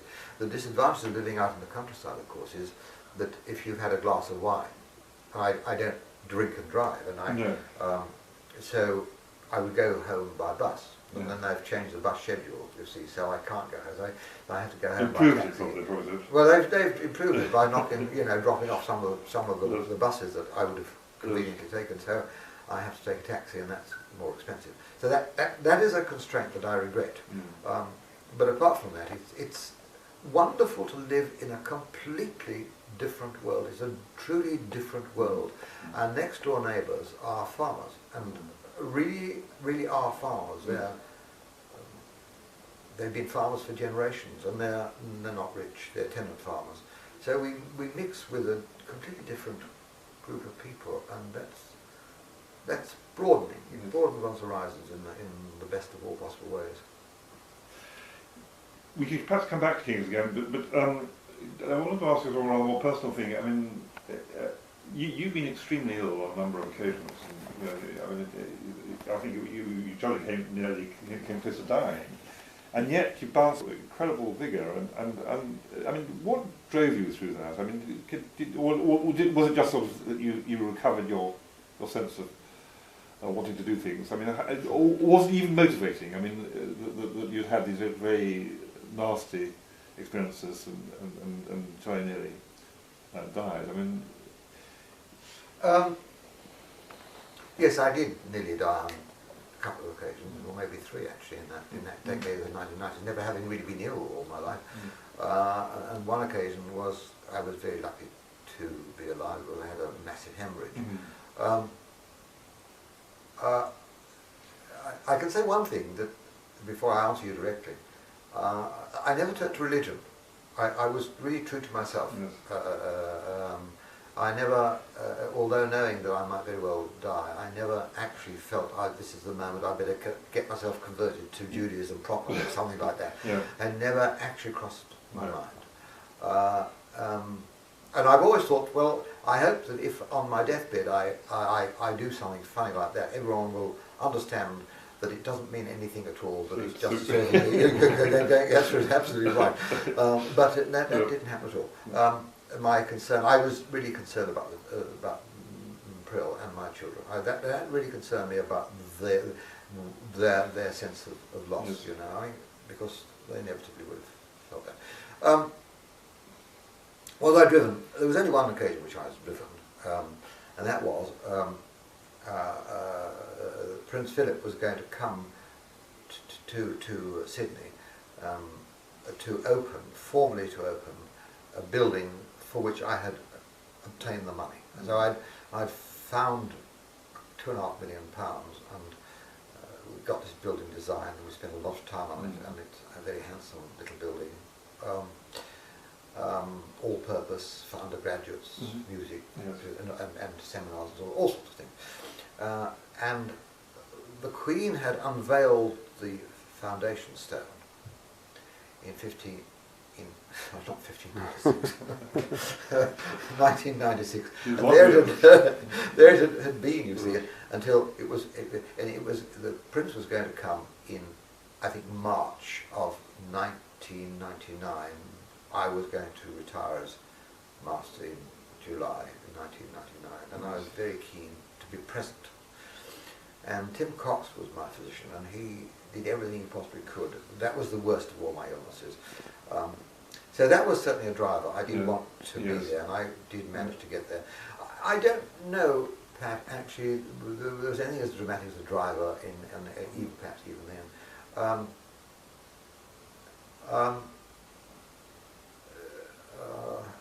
What happens when you get very ill?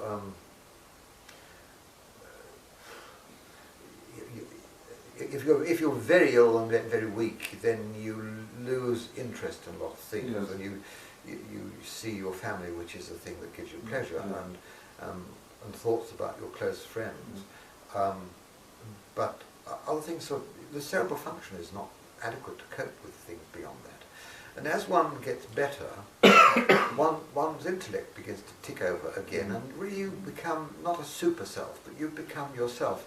At least I found that for me anyway. And the things that had always almost compulsively driven me, I would begin then to go beyond my family, and I begin then to think that paper I was supposed to be writing, or I begin to think of that lecture I should be giving, or that speech I had to give. So things were, in a sense, back to normal It's the extraordinary thing.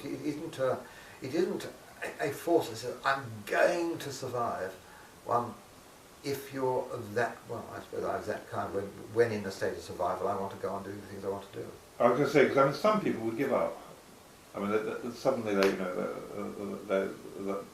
sort of stop trying to survive, and you clearly didn't. I mean, well, I think it could happen. You know, there was one occasion when I was hemorrhaging, and I was getting weaker and weaker, and the nurse finally saw the evidence of my hemorrhaging. And then all the bells were rung, and suddenly there was the anaesthetist had been pulled up from the theatre, and there was a large number of doctors and nurses were around my bed putting up drips. And I watched this in the most disinterested way. I was aware that it was me, and they were doing these things for me. I was not worried. I was not concerned. I knew it was serious, but I didn't take it on board how serious it was. I just knew this was very serious and I might die, but it didn't bother me very much at all. I was possibly too weak, as I say, for all those sort of the cerebral machinery of anguish to be engaged. It wasn't engageable because I think it was not capable of working. I was probably so deoxygenated through lack of blood that a sort of peace, of course, tranquility came over me, and I watched this quite disinterestedly, without any kind of fear. At least I'm not a brave person. It has to do with bravery. You just watch it because as I say, the machinery of the brain is not triggered to the point at which the fear mechanism will engage. Maybe it is with some people, but mine weren't. And I was just interested to see these people coming and going and running around my bed and getting anxious and whistles blowing, as it were. But it was a disinterested, quiet state. Interesting.